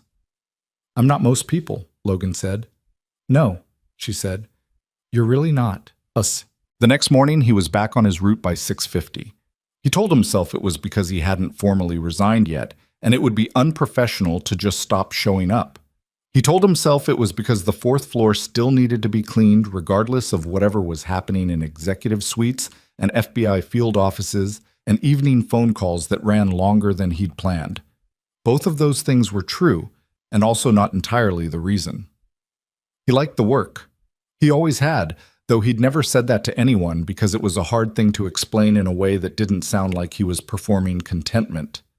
There was a satisfaction to cleaning something that had been dirty, restocking something that had been empty, fixing something that had been broken. It was uncomplicated in a way that his previous career had not been, and his potential future career would not be. And he valued uncomplicated things in the way that only people who had lived through very complicated ones did. He was replacing the liner in a waste bin outside the 4th floor ice machine when Torres appeared. Torres, the security officer who'd collided with him in the ballroom, was a large man who moved with the slightly self-conscious deliberateness of someone who'd been told his whole life to be aware of how much space he took up. He was in his regular dark suit, earpiece in, and he stood beside Logan's cart for a moment without saying anything. Carter, he said. Torres. About the other day. He stopped, tried again. When I came in from the left, I broke your lock. You were doing your job. I was in your way. Yes, Logan said, but you didn't know what you were seeing yet. That's different from being incompetent. Torres looked at him. How'd you take him down that fast? Logan sealed the liner and put it in his cart. Practice, he said. What kind of practice? The kind you can't really explain in a hallway. Torres was quiet for a moment. He had an honest face, the kind that showed what it was thinking without meaning to. Right now it was showing something between curiosity and the particular discomfort of having to revise a prior judgment. Garrett wants to talk to you, Torres said. He's got some questions about what you saw in the maintenance corridor. Tell him I'll come by before my shift ends. He said this morning, if possible. Logan looked at him. Please, Torres added. He said it with the expression of a man delivering a word he didn't usually have to use. Logan pulled his cart to the next station. I'll be down by 9. Garrett's office was on sublevel 1, adjacent to the security monitoring room. It was a small space made smaller by the number of screens mounted on the wall, each showing a different camera feed. Logan sat across from him at a desk that had stacks of printed incident reports on both corners and a coffee mug that said World's Okayest Manager in a font that suggested it had been a gift from someone who thought they were being funny. Garrett looked like he hadn't slept much. He looked, Logan thought, like a man who was carrying the weight of a near miss and had been carrying it for 48 hours without putting it down. I owe you an acknowledgement, Garrett said. He said it the way people said things they'd practiced saying, not because the words were insincere, but because they'd needed to find the right ones. You don't, Logan said. I dismissed your report at 10:17. A trained operative told me there were 3 simultaneous anomalies in my perimeter, and I processed it as a civilian concern and moved on. He held Logan's gaze. That was a failure. I want to own that. Logan looked at him for a moment. He thought about what it cost a man like Garrett to say that. A professional, a career security person, saying that a maintenance worker had been right and he had been wrong. You had a full event perimeter to manage, Logan said. You made a calculation under time pressure with incomplete information. That's not a failure. That's a job with a bad outcome on one variable. One variable that almost got your client killed. She's not my client. She's going to be. Garrett said it without accusation. He'd clearly heard about the offer. And when she is, I'd like to compare notes. Not because I think you'll need my input, because I think I might need yours. Logan looked at him. Garrett held the look steadily. Buy me a coffee that isn't from the lobby kiosk, Logan said, and we can talk. Something shifted in Garrett's face. Not quite a smile. The absence of the tension that had been there. Deal, he said. That afternoon, Logan went back to the ballroom. It had been cleared and restored. The chairs were in their original arrangement, the tables reset, the stage returned to its neutral configuration with the custom low podium already removed and stored. The screens were dark. The smell of 400 people in expensive cologne had been replaced by the antiseptic and linen smell of a freshly cleaned event space. He stood near the left wall, the exact spot he'd stood in while scanning the room 7 minutes before everything happened. He looked at the place near the center-left tables where Marcus Drell had been sitting, waiting for his specific moment. He thought about the trajectory from that table to the stage. 30 feet. The distance that had existed between Evelyn Hayes and a decision someone else had made for her. He thought about what Vasquez had said. 6 months from a patent filing. 6 months of work, of the kind of focused, grinding, daily labor that built things that mattered. And someone had decided that the most efficient way to deal with it was to remove the person doing the work. Logan had spent 11 years in places where people made that calculation. It never stopped being the ugliest arithmetic he knew. He turned and walked back out of the ballroom. In the corridor, his phone buzzed. A text from Evelyn. Brief is ready when you are. No pressure on timing. He looked at the message for a moment. Then he looked down the corridor, at the camera above the secondary entrance, which had been remounted and recalibrated that morning by the hotel's security vendor, now pointing exactly where it was supposed to point. At the door beneath it, which was latched and alarmed and ordinary in every way, a door was supposed to be ordinary.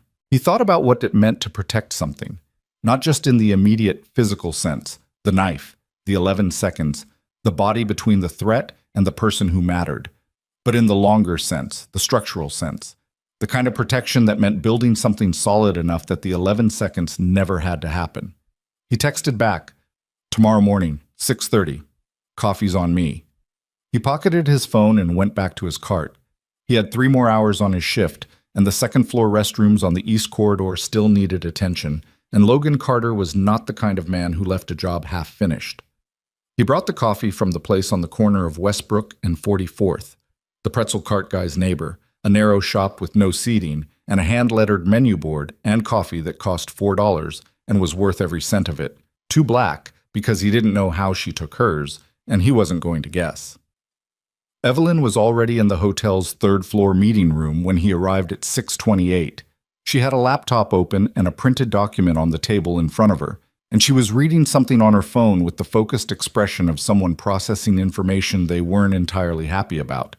She looked up when he came in, clocked the 2 cups, and something in her face adjusted. Black? She asked. I didn't know your preference. Black is fine. She took the cup. Thank you. He sat across from her and looked at the printed document. It was an org chart, Novatech's current security structure, rendered in the clean, impersonal geometry of a company diagram. Boxes and lines, names and titles. He could see immediately where the gaps were, the same way you could see where a fence was weak if you'd spent enough years thinking about what fences were supposed to stop. Talk me through what you're seeing, he said. She turned the document to face him. Right now, corporate security reports to the CFO, not to me directly. That means every significant security decision runs through a financial filter before it gets to my desk, which means risk assessments get weighted against cost implications before I've even seen them. She tapped the chart. Event security gets contracted out on a per-event basis. No continuity, no institutional memory. The team at the summit had never worked a Novatech event before. Has there been a consistent threat assessment process? There's been a consultant who produces an annual report that nobody reads. She said it without self-pity, but with the particular flatness of someone who had discovered an embarrassing truth about their own organization. I didn't read it either, if I'm being honest. I trusted the structure to be functional because I built the technical side of the company and assumed the operational side had been built the same way. It wasn't. No, it was built the way a lot of operational infrastructure gets built. Fast, under budget pressure, by people who were solving for good enough rather than actually works. Logan drank his coffee. He looked at the chart for a long moment. If I take this role, he said, I need direct reporting access to you. Not through the CFO, not through any operational layer. If I identify a threat, you hear about it in the same conversation. Agreed. I also need the authority to override contracted security decisions if I determine they're insufficient. That means the ability to pull a vendor and replace them with minimal notice. That's going to create friction with the procurement team. I know. You're okay with that? I'm okay with friction, Logan said. I'm not okay with a structure where the person responsible for safety has to write a memo and wait 3 business days to fix something that's wrong. Evelyn looked at him across the table. He watched her weighing it, not the cost, but the implications, what it meant for how the company worked, what it meant for the people who'd built the current structure and would experience his access as a disruption. Done, she said. He looked at her. You didn't think about it. I thought about it for 48 hours before this meeting, she said. I just needed to hear you say it out loud to confirm I'd landed in the right place. He went back to the document. Your travel security is the next priority. How often are you in the field? 25 days a month, on average. Conferences, investor meetings, facility visits, regulatory meetings in DC.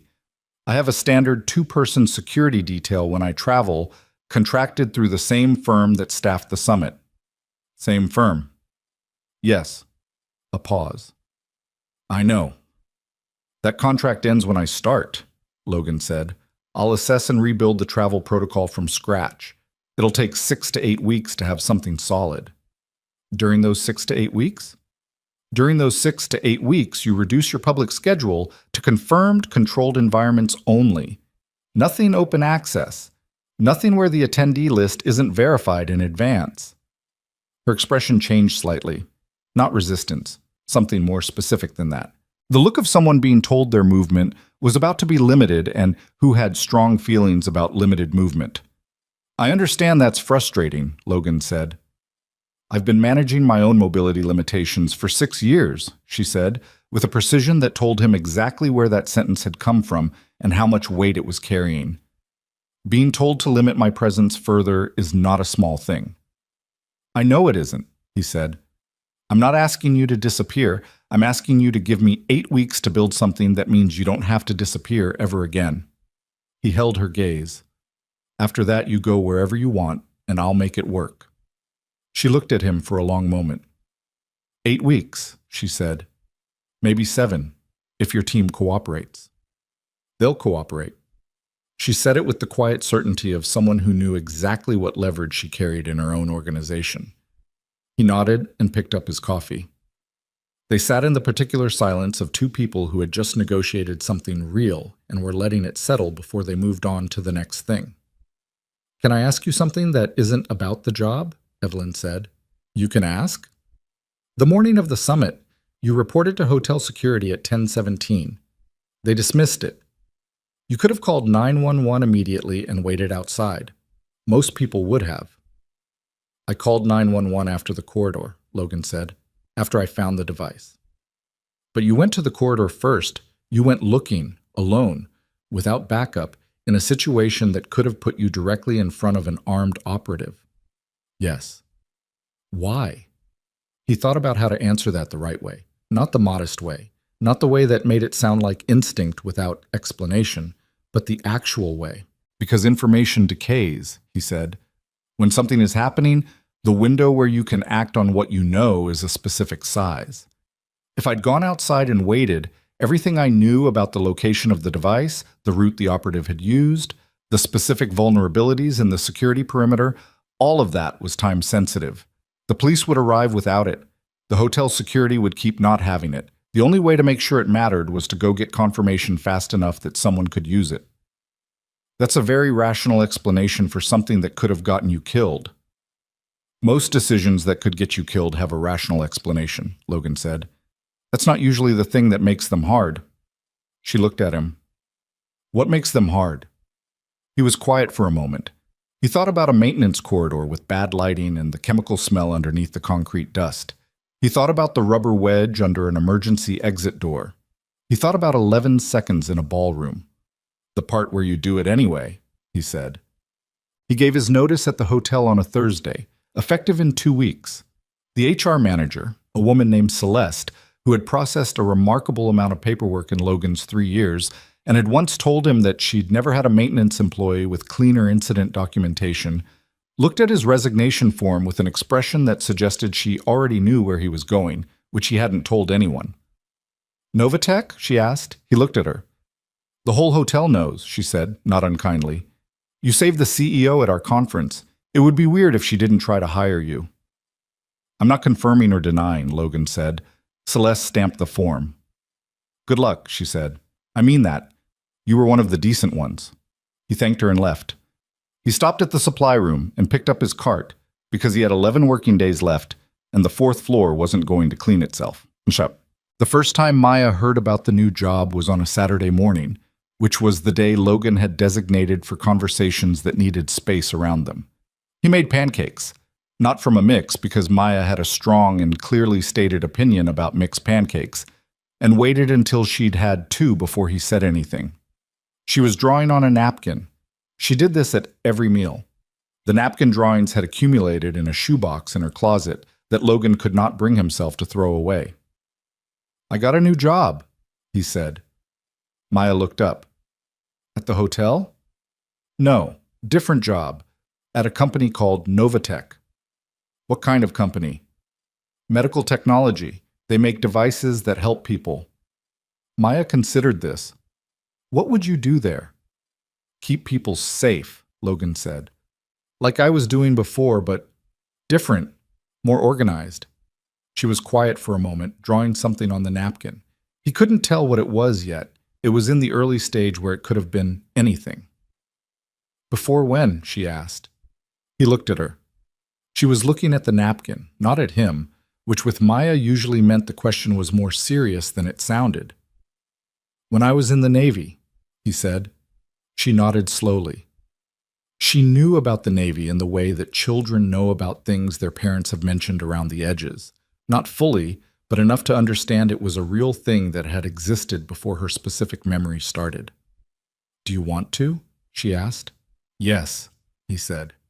And that was the part that had surprised him, actually. Not that he'd said yes to Evelyn's offer, but how clearly he'd meant it when he'd said it to himself at 6:30 in the morning, in a meeting room with a cup of black coffee and a printed org chart. He wanted to do this work. He'd been surprised to find that out about himself, as if he'd checked a room he thought was empty and found it still had furniture in it. Okay, Maya said. She went back to drawing. That's it? Logan asked. What else would I say? I thought you might have more questions.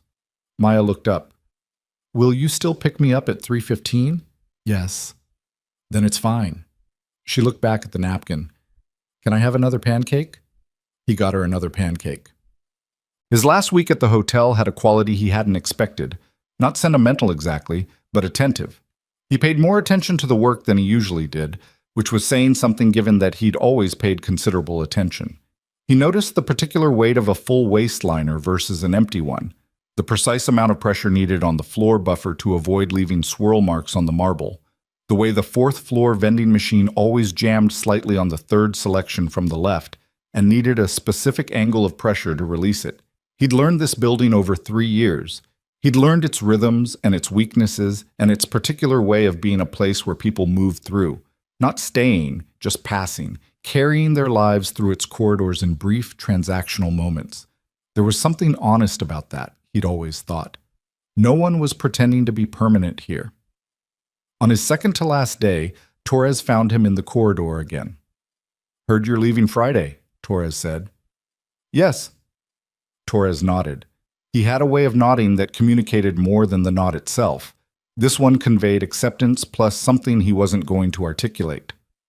"You know," Torres said, "I've been in security work for 6 years, hotel, corporate, a year doing private detail." He paused. "I've seen good people do good work. I don't know that I've seen anyone do what you did in that ballroom." Logan looked at him. "I'm not trying to make you uncomfortable," Torres said. I want to understand it better, if that makes sense. Not the physical part, the decision to go back in." "It makes sense," Logan said. "So how do you—" Torres stopped. Tried again. "How do you know when to go?" Logan considered the question seriously, because Torres was asking it seriously. "You don't always know," he said. "Sometimes you go and you were wrong and nothing was there. You feel like an idiot for about 4 minutes and then you feel okay about having checked." He looked at his cart. "The ones where you don't go because you talked yourself out of it. Those are the ones that stay with you." Torres was quiet for a moment. "Have you had those?" "Yes," Logan said. "Not many. Enough." Torres nodded again, the same nod, but different underneath. "Good luck at Novatech," he said. "Thanks, Torres." He pushed his cart to the next station. Evelyn was in the city for the first 3 weeks of Logan's onboarding, which was unusual.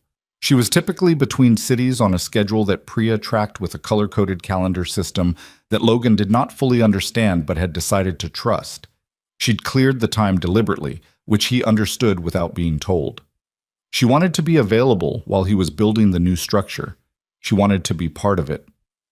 They met every morning at 7:30 in the Novatech city office, a 4-floor space in a building on the west side with good natural light and a security setup that Logan had assessed in his first 45 minutes on site and immediately identified 6 things he was going to change. 6? Evelyn said when he told her. 7, actually. I was being diplomatic. "Tell me all 7. He told her all 7. She listened without interrupting, which he'd come to understand was her default mode when she was taking something seriously. Complete attention, no performance of engagement, just the real thing. She asked 2 questions, both of them precise, both of them indicating she'd been tracking details he hadn't explicitly connected for her. "When did you spot the badge reader vulnerability?" she asked. "Second floor, east stairwell. The reader has a 4-second gap between scan and lock engagement, long enough to tailgate if you're paying attention." "How long did it take you to find that?" 11 minutes. She looked at him. "It's been there for how long?" "Based on the hardware model, at least 2 years. She pressed her mouth together briefly. Not anger, controlled frustration, the kind that went inward rather than outward. "Fix it first," she said. He fixed it first. By the end of week 2, Logan had replaced the badge reader, restructured the visitor log protocol, established a new vendor assessment process for contracted security staff, and begun building what he was calling, to Priya's visible amusement, the threat calendar. It was exactly what it sounded like. A rolling 90-day view of every public appearance, event, travel leg, and media engagement on Evelyn's schedule, assessed for exposure level and annotated with his recommendations. "This is the most organized terror I've ever seen," Priya said, looking at the printed version he'd brought to a Thursday planning meeting. "It's a tool," Logan said. "It's a 40-page document with color coding. The color coding is functional. Red is high exposure, yellow is moderate, green is controlled environment." "There are a lot of red pages." "There were. I've moved 6 of them to yellow." He looked at Evelyn. "The investor dinner on the 23rd needs to move venues. The original location has a public atrium entrance that's not manageable with your current detail size." Evelyn pulled up her calendar. "That venue was chosen because 2 of the board members specifically requested it." "I know. The venue has a private dining room on the 3rd floor with a controlled entrance. If they're committed to the location, we can make that work." If they want the main dining room, we need to add 2 more people on the perimeter. The board will ask why. Tell them it's a new security protocol following the summit incident. That's true, and it's the kind of explanation a board accepts without wanting more detail. Evelyn looked at him with an expression that he was beginning to catalog, a particular quality of attention that she deployed when he said something that matched exactly the way she thought about problems. "You've done this before," she said, the diplomatic version of a security explanation. "Once or twice," he said. "Military briefings?" "Command structures," he said. "You learn to give people the information they need to act correctly without giving them so much information that they start making decisions they're not qualified to make." Priya made a small sound that might have been a laugh. Evelyn looked at her. Priya returned to her tablet. "Third floor private room," Evelyn said. "Make it work." "Already called the venue this morning," Logan said. She looked at him. "I wanted to have the option ready if you agreed," he said. "I didn't book it without your approval." "But you were ready to." "I try to be ready for most things." She held his gaze for a moment with that specific look again, the one that was harder to read than her professional expressions, the one that existed in the space between what she said and what she was deciding to say. "Yes," she said. "I've noticed." The investigation into Drell's employer moved through its legal mechanisms slowly, and with the particular opacity of federal processes, which meant that Callahan called Logan every 10 days or so with a brief update that contained less information than he'd hoped and more than he'd expected. The third call came on a Tuesday afternoon while Logan was reviewing access logs from the Novatech building's overnight security footage, a task he'd assigned himself in addition to everything else because he didn't trust summaries when he could read the source material. "The shell company trail resolved," Callahan said. "Source is a holding company called Meridian Capital Partners. They have a controlling stake in a company called PharmaLink Devices, which is a direct competitor in Novatech's primary market segment. Have they moved to Arrest? Arrest is a few steps down the road. Right now we're building the evidentiary chain. The connection between Meridian Capital and Drell's contract runs through 2 intermediary contacts, both of whom are cooperating. Cooperating meaning? Meaning they'd rather testify than face the charges that attach to knowing facilitation of an assassination contract." Logan was quiet for a moment. He was looking at the access log. A maintenance contractor had badged in at 2:14 a.m. on Thursday. A routine cleaning crew cleared through his new protocol. Everything in order. "Does Evelyn know the source?" he asked. "Her legal team was notified this morning." "Okay." He paused. "Callahan, when this goes public, the company name, the charges, what's the timeline?" "Indictment could be 8 to 12 weeks if everything moves as expected. Public filing makes it a matter of record at that point. She'll be the center of a significant media cycle." "Yes, her communications team needs to be prepared." "I'll make sure she knows to prepare them." A brief pause on Callahan's end. "You're working for her now?" "Yes." "How's that going?" Logan looked at the access log. "Fine," he said. He could hear Callahan deciding whether to say something else. "She's lucky you were in that hotel," Callahan said finally. "She's not lucky," Logan said. "She builds good systems, and she was in a hotel that had a maintenance worker with 11 years of pattern recognition. That's not luck. That's a combination of variables that happen to line up. That's a very unsentimental way to describe saving someone's life." "It's accurate," Logan said. Callahan made a sound that was not quite a laugh. "Take care of yourself, Carter." "You too," Logan said, and meant it. He told Evelyn about Meridian Capital that afternoon. She was in her office on the 3rd floor, a corner room she'd set up with a standing desk at wheelchair height and a whiteboard that currently had 3 different project timelines written across it in 3 different colors. She listened to him without moving, her hands flat on the desk, her expression running through something he was learning to read as her processing mode. Not blank, but inward, doing the integration work that happened when new information had to be fitted into everything she already knew. "PharmaLink," she said. "They bid on an acquisition of our precursor company 4 years ago. We declined." "I know," Logan said. "I pulled the public filing history last week." She looked at him. "Why?" Because understanding who wants to harm you requires understanding who you've refused before, he said. Rejection creates motivation. I wanted to know who'd had reason to be angry with Novatech before this incident. How many did you find? 3 companies with acquisition history that fits the profile. PharmaLink was the most recent and the most aggressive in their approach. 2 of the others are smaller and don't have the capital structure to fund this kind of operation. Evelyn was quiet for a moment. You'd already mapped this before Callahan called.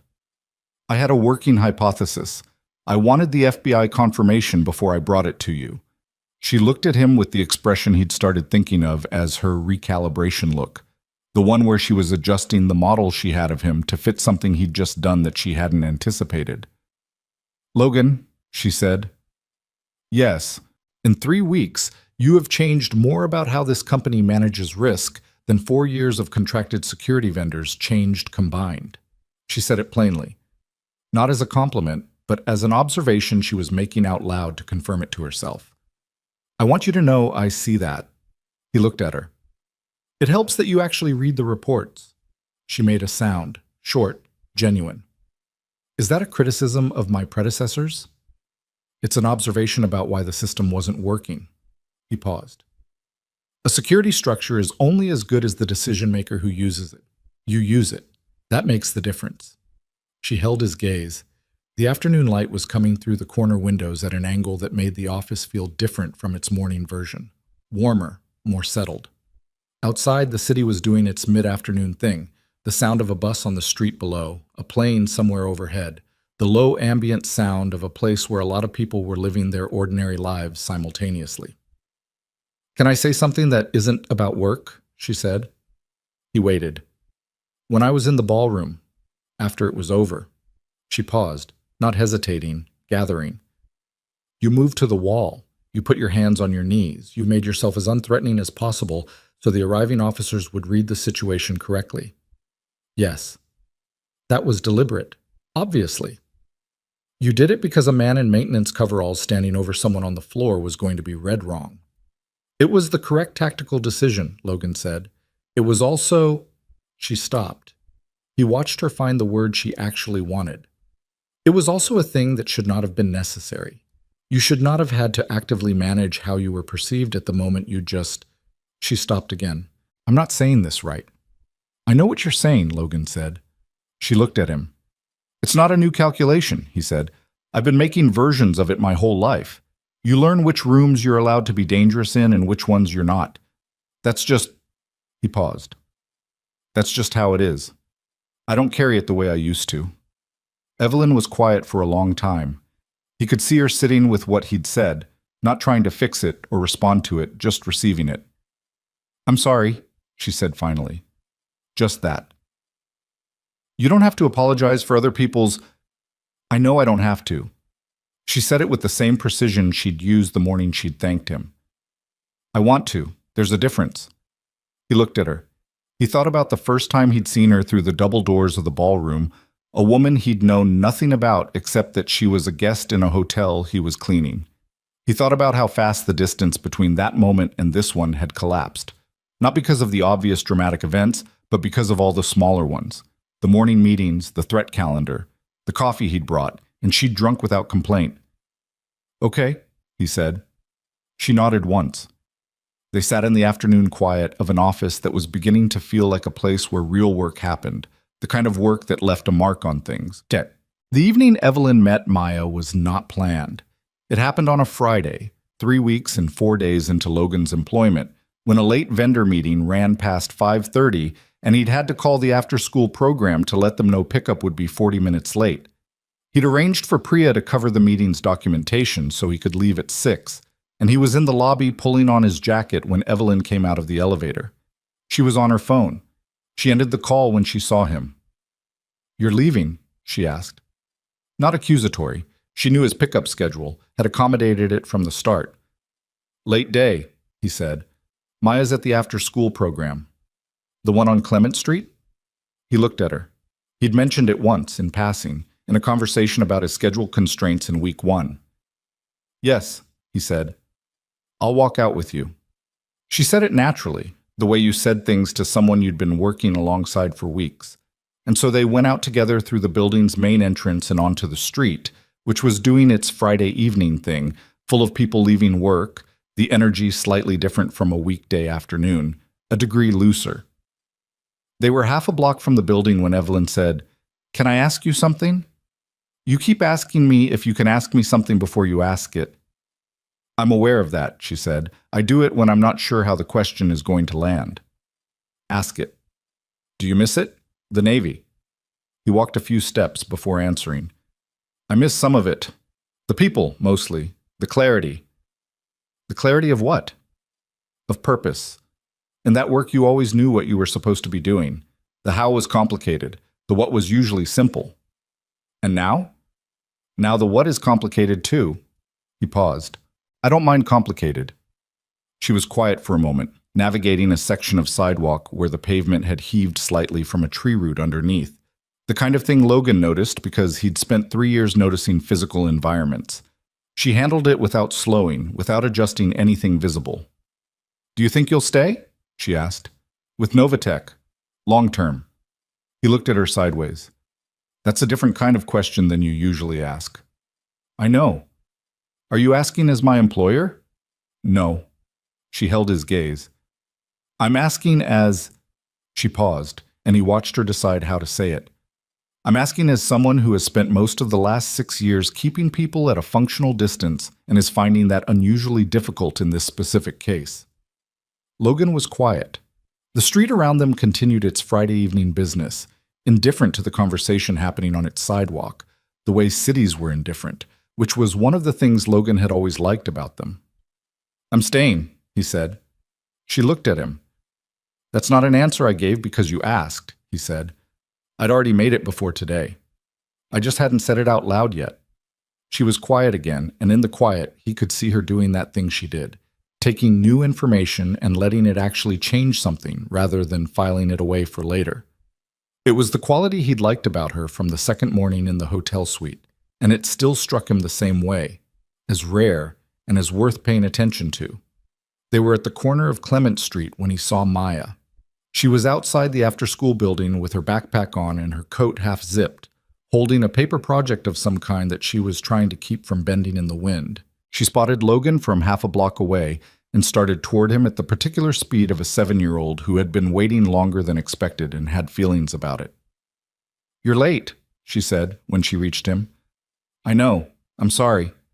Maya looked at Evelyn with the frank, unguarded curiosity of a child who hadn't yet learned to perform social neutrality. "Who are you?" she asked. "Evelyn," Evelyn said.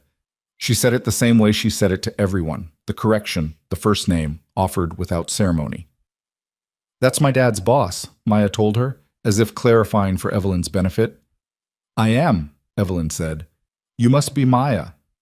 Maya considered being surprised that this woman knew her name and visibly decided it wasn't that surprising. "Yes," she said. She held out the paper project, which turned out to be a watercolor painting, a house, a tree, a figure that was presumably Logan, identifiable primarily by height and the splash of gray Logan recognized as an attempt at his work clothes. "I made this. We had art today." Evelyn looked at the painting seriously, the way she looked at things she was actually considering. "The tree is good," she said. Maya examined it. "I know, the house is a little wrong. The door is too big." "Maybe it's a big door," Evelyn said. Maya looked at her, then she looked at the painting again. "Maybe," she said, in the tone of someone giving the idea a fair hearing. Logan watched this exchange with his hands in his jacket pockets, and something quiet moving through him that he didn't try to name. It wasn't the absence of grief. Sarah's absence was not the kind of thing that went away. It was something that existed alongside it. Two things in the same space, which was, he'd learned, how most of the true things in life worked. "I should let you both get home," Evelyn said. She looked at Logan. "Monday, 7:30. "I'll have the revised travel protocol ready," he said. She nodded. She looked at Maya. "It was nice to meet you, Maya." "You too," Maya said. She was already pulling Logan by the jacket sleeve toward the parking structure, the painting tucked carefully under her arm. Dad, can we get the soup place tonight? Not the one with the bread, the other one. The one on Harrison? Yes, with the noodles. Sure, Logan said. He looked back once. Evelyn was still at the corner watching them go, and when she saw him look back, she didn't look away or make it into something small. She just looked, with the honest attention she gave to everything she decided was worth looking at. He turned back to Maya, who had opinions about the soup and the noodles and the specific table she wanted to sit at, and walked with her through the Friday evening city that was loud and indifferent and full of people carrying their lives through it in brief, ordinary, irreplaceable moments. The indictment came down on a Wednesday morning in early March, 8 weeks after Callahan's last update, and it arrived the way most significant things arrived in Logan's experience. Not with drama, but with a quiet that was more complete than the noise that had preceded it. He was in the Novatech office, 3rd floor, reviewing the updated access protocol for the D.C. regulatory trip that was scheduled for the following week, when Priya knocked on his open door and held up her phone. The news notification was already pulling the story. Meridian Capital Partners, PharmaLink devices. 4 counts of criminal conspiracy, 2 counts of solicitation, 1 count of attempted murder under federal statute. 3 executives named in the filing, including the company's founder and majority shareholder, a 61-year-old man named Gerald Foss, who had, by all publicly available accounts, spent 4 decades building a medical device empire and had apparently decided somewhere along the way that building things was slower and more expensive than destroying the people who built them better. Logan read the notification. He read it again. "She knows?" he asked. Callahan called her directly at 7:15, Priya said.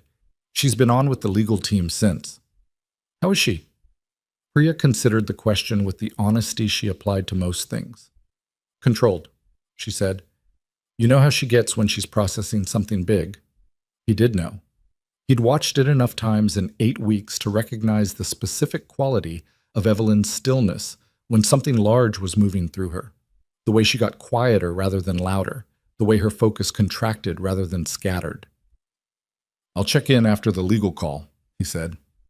"She asked me to tell you she'd like to talk after," Priya said. She said, quote, "not about work." Logan looked at his access protocol document. He folded it closed. "Tell her whenever she's ready," he said. She found him at 11:40, which meant the legal call had run almost 4 hours. She came to his office, a smaller room than hers, on the same floor, with one window that looked out at the building's interior courtyard rather than the street. He'd set it up simply. Desk, 2 chairs, a whiteboard he'd already covered with the threat calendars next quarter. No decorations except a drawing Maya had made that he'd taped to the wall beside the window, the one with the maybe big door. Evelyn came in and looked at the drawing for a moment before she said anything. "Is that the one she made the day we met?" she asked. "Yes." She looked at it a moment longer. Then she positioned herself across from his desk, and he could see immediately that the controlled quality Priya had described was still there, but thinner now, like a surface that had been under pressure for 4 hours and was showing the strain. "It's over," she said. "The legal part is just starting," Logan said. "But yes, the threat part is over." She nodded. She looked at her hands, which were in her lap still. "Boss," she said. "I met him twice. Industry events. He was charming in the way that people are charming when they've decided you're not worth taking seriously yet." She paused. "I suppose eventually I became worth taking seriously." "You built something that threatened him. I built something that was better than his." She said it without ego, just the flat accuracy of someone stating a technical fact. And his response to that was to try to have me incapacitated in front of my investors. She was quiet for a moment. What does that say about what a person can become when they've spent 40 years being the one who's never threatened? Logan thought about it honestly. It says that some people build things because they love building, and some people build things because they can't stand being outbuilt. When the second kind meets someone better, they run out of road. She looked at him. "Which kind are you?" "I'm the kind who fixes things," Logan said. "I don't have a lot of ambition beyond making sure the thing I'm working on works the way it's supposed to." "That's not a small thing," she said.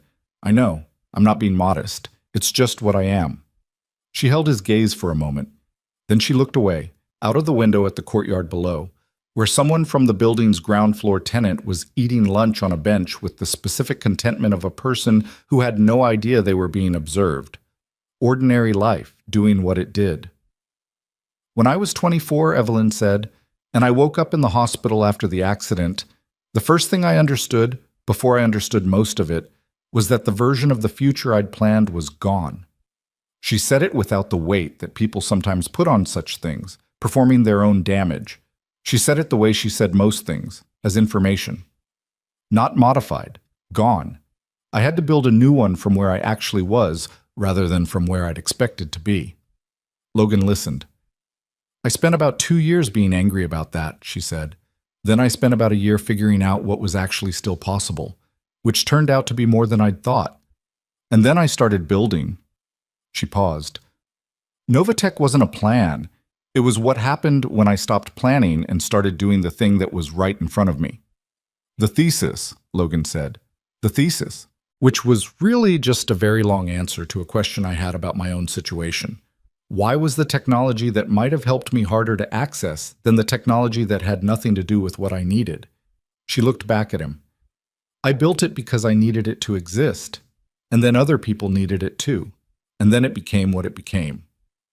And now someone tried to take it apart because it became too much of what it became. Yes. She was quiet. That's the thing I keep turning over. The better you build something, the more it threatens the things that weren't built as well. And the people who built those lesser things, they don't always decide to build better. Sometimes they decide to destroy what's better instead. Logan thought about that. He'd seen it in different contexts and at different scales, but the mechanism was always the same. People who'd built their identity around being the best at something running out of room when the something changed around them. It didn't make them sympathetic. It made them comprehensible, which was a different and sometimes more useful thing. It didn't work, Logan said. She looked at him. Whatever he planned, Logan said. Whatever Foss thought he was going to accomplish by removing you from the board's confidence at the moment your company was most visible, it didn't work. The patent filing is still on track. Your investors are still in. The only thing that changed is that 400 people watched you not flinch, and that story has been running in the business press for 2 months. Evelyn was quiet for a moment. He could see her considering whether to accept that or push back on it. I almost flinched, she said. At the podium, when I saw the movement in my peripheral, I almost pushed back from the microphone. Almost, Logan said. You were already moving when I saw it. Yes. How much of that is... She stopped. How much of what you did that day do you think about? He considered lying by omission, which would have been easy, and chose not to. More than I thought I would, he said. Not the physical part. The 7 minutes before. Whether I could have moved faster. Whether I should have pushed Garrett harder after the first call to hotel security. Would it have changed the outcome? Probably not, but that's not really how those thoughts work. She looked at him with the particular quality of attention she gave to things she was storing rather than just processing. Is that... She paused. Is that something you've dealt with before, after operations? Yes. Do you have someone you talk to about it? He looked at her. Is this you asking as my employer or as the other thing? She didn't look away. The other thing? I have a therapist I see every 2 weeks, he said. I've been seeing her since I separated from the Navy. She's the reason I function like a relatively normal person rather than... He paused, finding the right description. Rather than someone who's running on the fumes of unprocessed experience and wondering why the engine keeps seizing. Something in Evelyn's face shifted, small, genuine. I have one too, she said. Tuesday mornings. I've seen her for 4 years.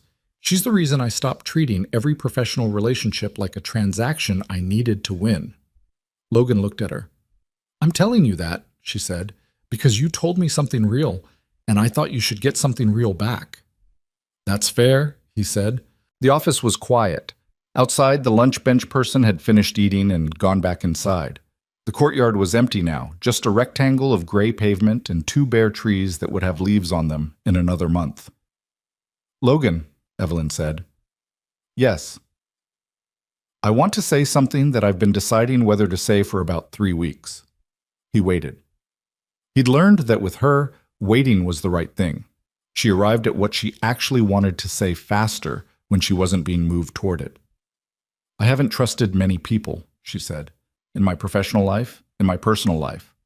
After the accident, I decided, not consciously but effectively, that the safest way to function was to require very little from other people and offer enough in return that the relationship balanced without getting close enough to be... She paused.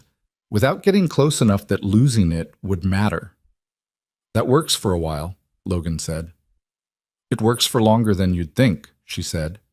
And then it stops working, and you're 30 years old running a billion-dollar company and eating dinner alone 4 nights a week and thinking that's just what building something looks like. Is it? He asked. No, she said.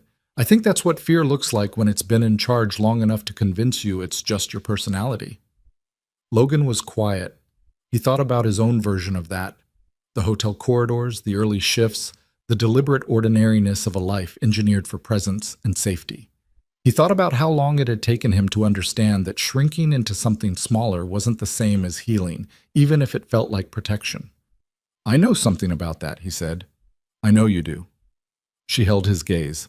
That's why I'm saying it to you and not to someone else. The thing about conversations that mattered was that they almost never felt the way you thought they would when you imagined them. They felt smaller on the surface and larger underneath.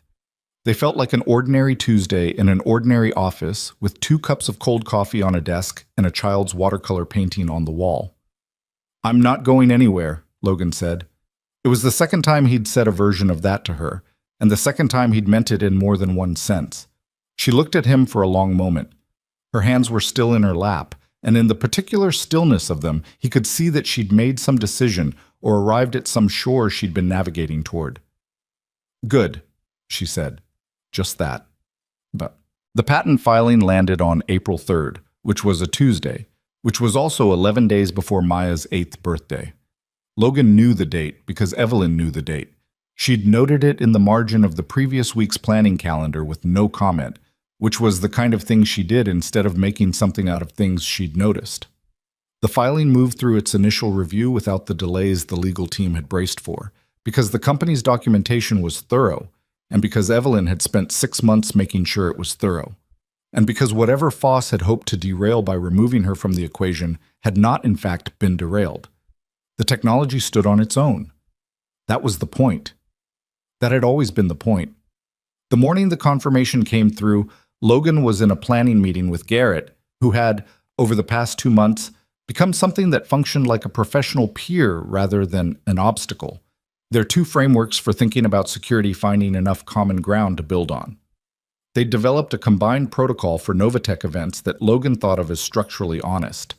It didn't rely on the appearance of security, but on the actual mechanisms of it, which were less impressive looking but considerably harder to circumvent with electrical tape and a rubber wedge. Priya knocked and came in without waiting, which she only did for specific categories of news. It's filed, she said. Garrett looked at Logan. Logan looked at the planning document in front of him. He thought about a maintenance corridor with a chemical smell. He thought about a camera pointed at the wrong angle. He thought about 7 minutes of watching a man at a conference table with his right hand curled under the surface. Good, he said. He turned back to the planning document. Garrett, the South Entrance Protocol, you were saying the badge reader response time was still running long. Garrett blinked. Then he picked up his own document. Yeah, half a second over spec. I've got the vendor coming in Thursday. Make sure they test the East Stairwell reader at the same time. They're on the same firmware loop. Already on the list, Garrett said. Priya looked between them with the expression of someone watching 2 people speak a language she was still learning. That's it, she said. The patent that someone tried to have your boss killed over just filed and you're talking about badge readers? Logan looked at her. The badge readers matter every day, he said. The patent is done. We move on to what's next. Priya considered this for a moment. I don't know if that's admirable or alarming, she said. Probably both, Logan said. No. Maya's birthday party was on a Saturday at a community center 3 blocks from their apartment because Maya had specifically requested a space with enough room for an obstacle course, which Logan had spent 2 evenings building from supplies that had arrived in several large boxes and required significantly more assembly than the product description had implied. He'd finished it at 11:15 the night before, sitting on the community center floor with an instruction sheet in 3 languages and the distinct feeling of a man who had diffused more complex problems and yet somehow found this one more exhausting. Evelyn came. He hadn't asked her, Maya had. She'd called Evelyn's cell number, which she had because she'd asked Logan for it 3 weeks earlier, on the grounds that she might need to talk to her, and Logan had given it to her without asking why because the expression on Maya's face had been the particular one that indicated she'd already decided, and she'd said, in the direct manner that was apparently simply her personality, "My party is April 14th. It starts at 2. You should come." Evelyn had told Logan about this call approximately 30 minutes after it happened. She'd told him while trying very hard to maintain a neutral expression and failing in a specific way that he'd come to understand as her version of being genuinely moved. "She called you," Logan had said. "She did. And you said yes." "I told her I would try," Evelyn said.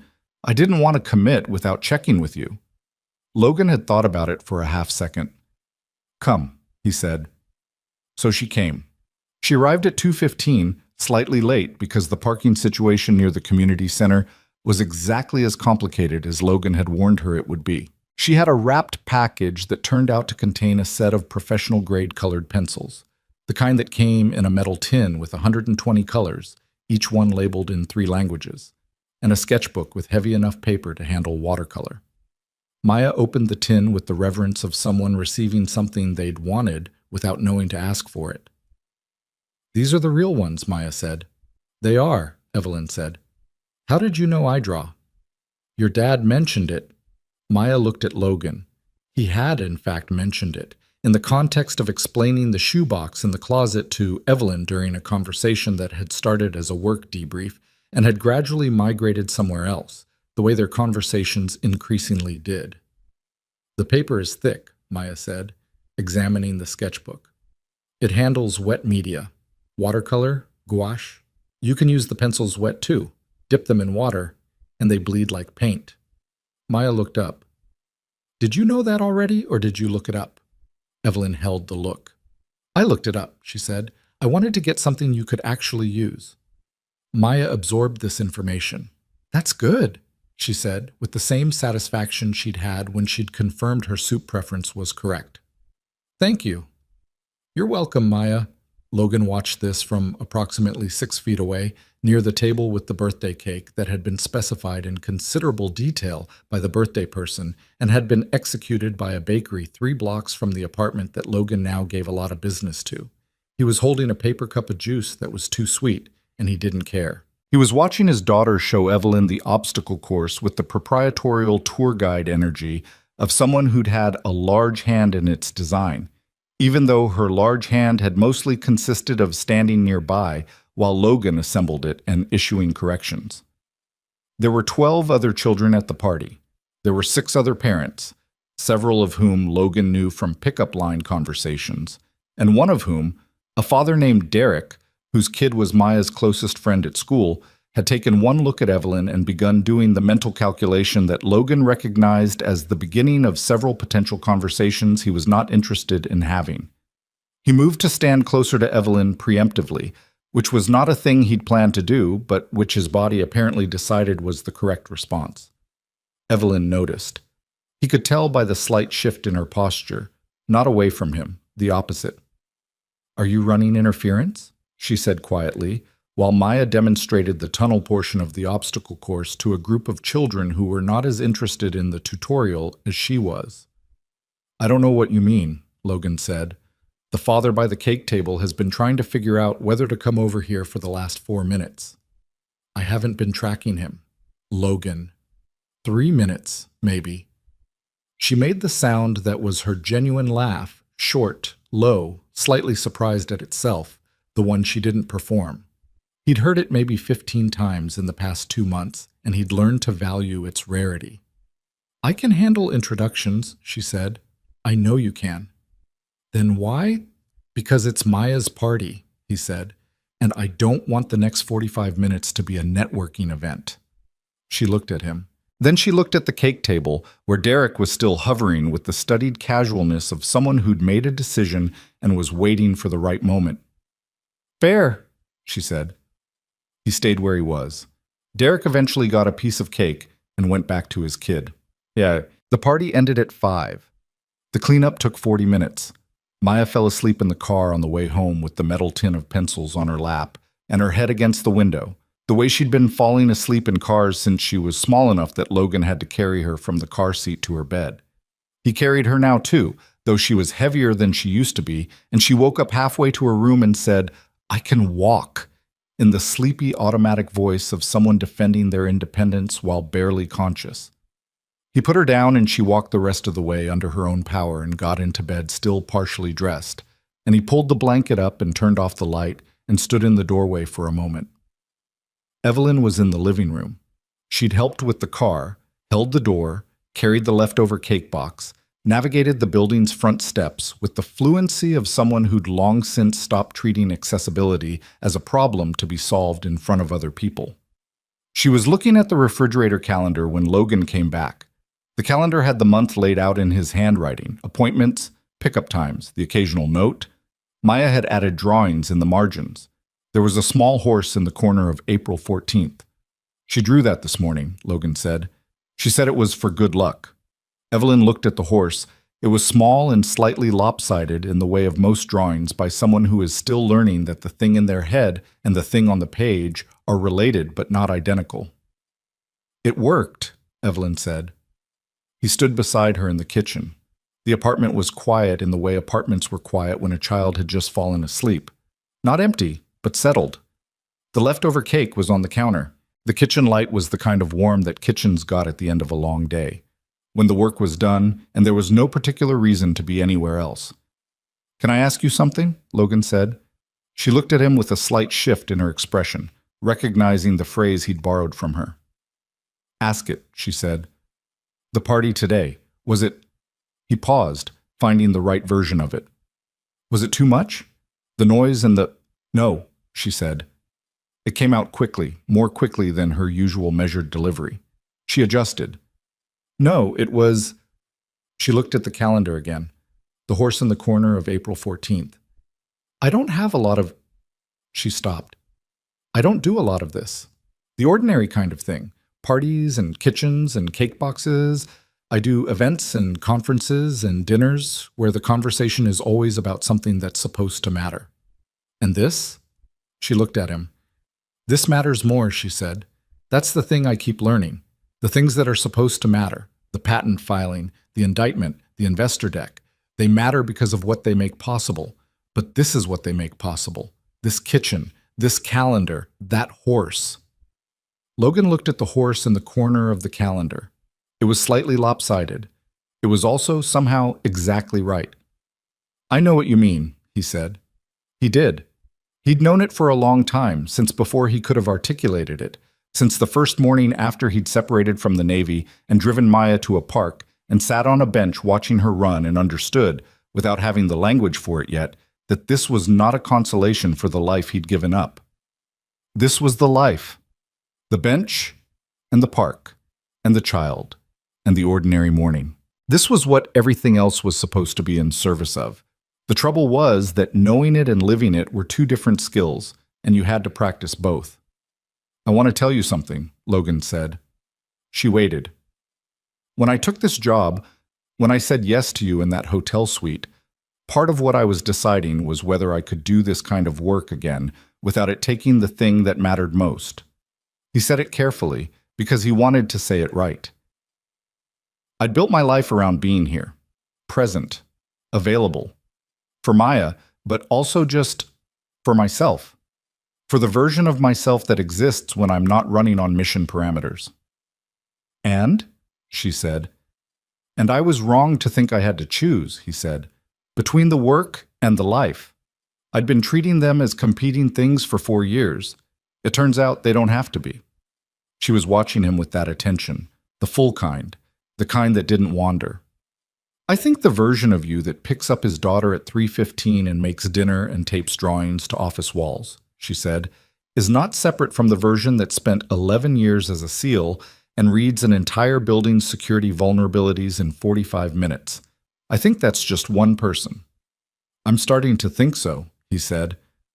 I've thought so since the first morning in the hotel suite, she said. When you told me about Maya before you told me about your service record. He looked at her. That was the order, she said. I asked about your background and you told me your daughter needed to be picked up at 3:15. That was the first thing. He hadn't known she'd registered that. He'd said it without thinking, the way true things came out when you were too tired to edit. I guess that's who I am, he said. Yes, she said. That's exactly who you are. They stood in the kitchen for a moment, in the warm quiet of an evening that had earned its quietness. Outside, the city was doing what it always did, indifferent and continuous, full of people carrying their lives through it the way they always had. Logan had stopped thinking of that indifference as cold. It was just the nature of the container. What you put inside it was yours to determine. Stay for a bit, he said. Not as a question exactly, more as an offering, the way you offered something when you were ready to have it accepted. She stayed. The weeks that followed had a different quality than the ones before them. Not easier, not without the ordinary friction of two people learning the specific language of a new kind of closeness, but more honest. They were honest with each other in the way that people were honest when they'd both decided that the cost of pretending was higher than the cost of the truth, which was a decision that took most people much longer to make, and which both of them had arrived at through routes that hadn't been gentle. Logan rebuilt Novatech's safety culture the way he'd always worked, methodically, without fanfare, fixing the thing in front of him and then the next thing. He trained Garrett's team on threat recognition at the granular level, the way pattern awareness worked, what a prepared environment looked like versus an improvised one. He ran tabletop scenarios that made the security staff uncomfortable in productive ways. He revised the contractor vetting process so thoroughly that Priya told him he was going to put 3 vendors out of business, and he told her that was fine, that the vendors in question had been selling the appearance of security rather than the substance, and those were different products. Evelyn went back to full schedule after the 8-week reduction. Logan had her travel protocol updated, her venues pre-assessed, her detail rebuilt with people he'd selected himself and trained to the standard he required. She went where she needed to go. She did the work she was built to do. She did it with the particular confidence of someone who had stopped spending energy managing the fear that something might go wrong and had redirected that energy into the thing itself. That was the thing people didn't understand about real security. Logan had learned over years of doing it. It wasn't the absence of threat. Threats were always there. It was the freedom that came from knowing the system around you was solid enough that you didn't have to carry the threat yourself, that you could put it down and pick up the work. He watched her do that. He watched her put it down and pick up the work, and he understood what it cost her to trust that the system would hold, because trusting systems was not the thing she'd been built for. She'd been built to build them, not to lean on them. Learning to lean was a different education. She was a decent student. He told her that once, in the middle of a planning meeting that had migrated into something else, and she gave him the look that meant she was deciding whether to be amused or annoyed and had landed somewhere in between. A decent student, she said. Above average, he said. I was being conservative. You're never conservative. I'm always conservative, he said. I just know where the real risks are, which makes me look bold in the places that don't matter. She looked at him for a moment. That might be the most accurate thing you've ever said about yourself. I have my moments, Otek. Maya's relationship with Evelyn developed the way Maya's relationships developed, on her own terms, at her own pace, with the frank and unhurried quality of a child who had decided what she thought about someone and wasn't going to pretend otherwise in either direction. She liked Evelyn. She had decided this early and saw no reason to complicate it. Evelyn, for her part, learned things from Maya that she hadn't expected to learn from a 7, almost 8-year-old. She learned that the maybe big door explanation was actually better than the correct explanation because it left room for imagination. She learned that when someone showed you their drawing, the right response was to look at it seriously first and compliment the part that was actually good rather than the whole thing at once. She learned that some questions didn't have answers and were better finished with maybe than with I don't know.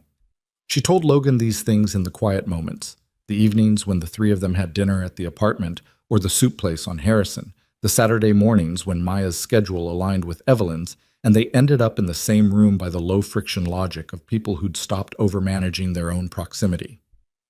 She told me today, Evelyn said one evening, while Maya was in the other room, running through her colored pencils with the systematic attention of someone cataloging an important resource, that the reason horses have big eyes is so they can see the whole world at once and know if something is coming.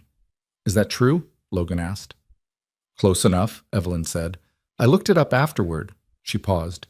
She said it like she'd known it for years. She read it in a book about animals 6 months ago, Logan said. She tells it to people like she discovered it herself. Evelyn smiled. Not the professional one, the real one, which was slightly asymmetrical and came with a small crease beside her right eye. I know where she gets that, she said. Logan looked at her. The thing you discovered, she said, about choosing this, about building a life rather than running one. You tell it like you always knew. I didn't always know, he said. I know you didn't. She held his gaze. That's what makes it true. There was a particular evening in late May when Logan understood, not for the first time, but in the final way that things become understood when they stop being surprising, that his life had become something he hadn't planned and couldn't have planned. They were on the roof of the Novatech building, which had a small terrace that wasn't in the building's official amenities list, but which Logan had discovered during his initial security assessment, and which Evelyn had promptly claimed for any meeting that required actual thinking rather than perform productivity. The evening was warm in the tentative way of a city in late spring, still capable of going cold, but trying. The sky was the specific color it got when the light was leaving, but hadn't left yet. Maya was there, because it was a Friday and school was done, and she'd come to the office with Logan for the last hour of the workday, and spent the time drawing at Priya's desk while Priya worked around her with the resigned affection of someone who had lost control of their workspace and decided to enjoy the company instead.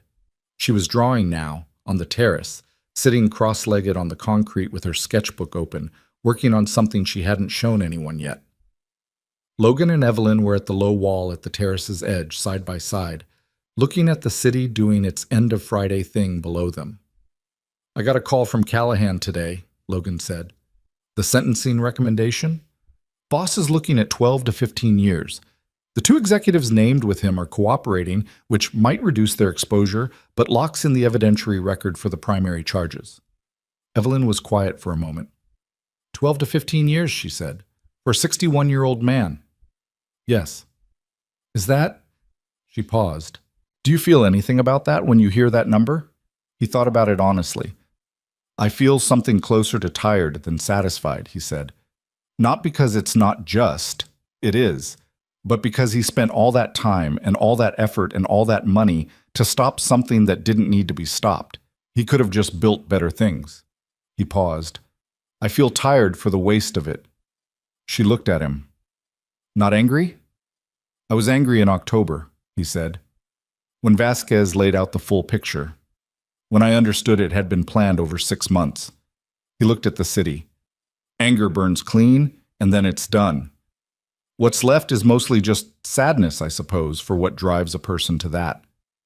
I feel something similar, she said, though mine took longer to get there. She paused. My therapist would say I'm processing, which she says about most things, and which is usually accurate. Tuesday mornings, Logan said. Tuesday mornings. She smiled sideways. She asked about you last week. He looked at her. About me. She asks about things that are new in my life. You're new in my life. What did you tell her? Evelyn was quiet for a moment.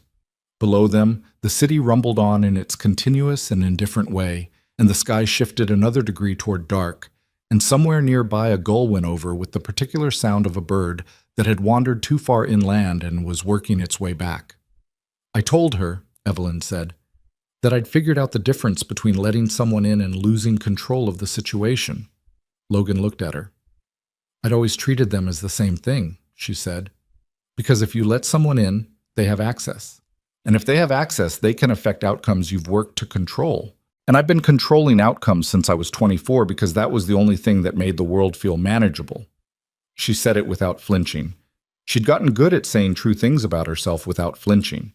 He'd watched her practice it. And what I told her was that you don't actually take control away. She paused. You make things more controlled.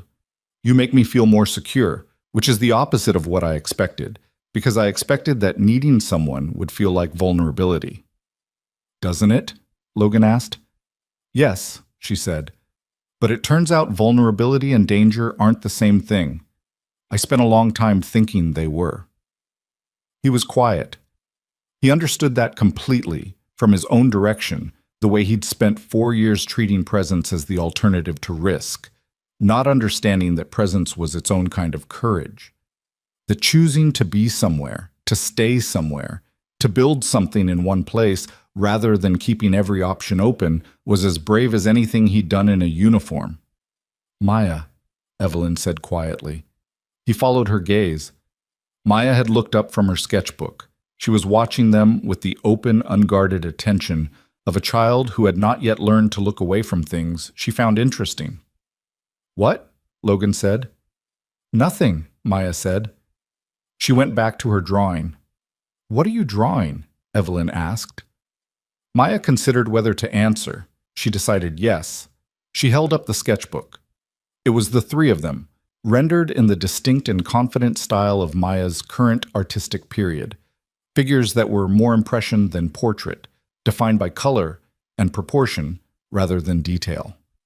Logan was the tall one on the left, done in gray and brown.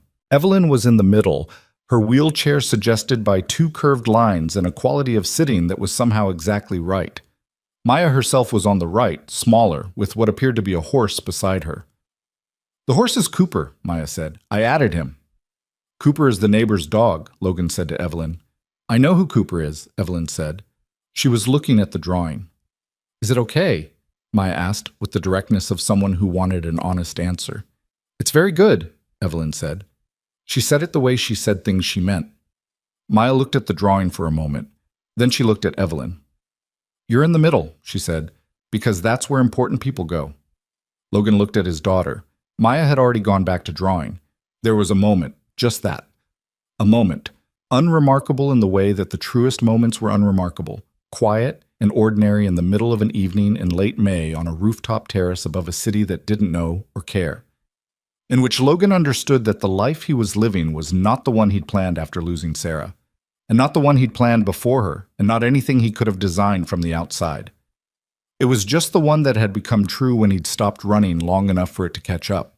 He'd spent years thinking that protecting people and being present for the people he loved were things that had to take turns. He'd been wrong about that. They weren't competing. They never had been. They were the same motion, pointed in the same direction, asking only that you stay where you were and pay attention. The city spread out below them in the last of the light. Evelyn was beside him. Maya was drawing something new. The evening was warm, not quite warm enough, which was the best kind of warm. The kind that made you stay because leaving would be too cold and staying was exactly right. Logan Carter stayed. He had learned, finally, that staying was the bravest thing he knew how to do.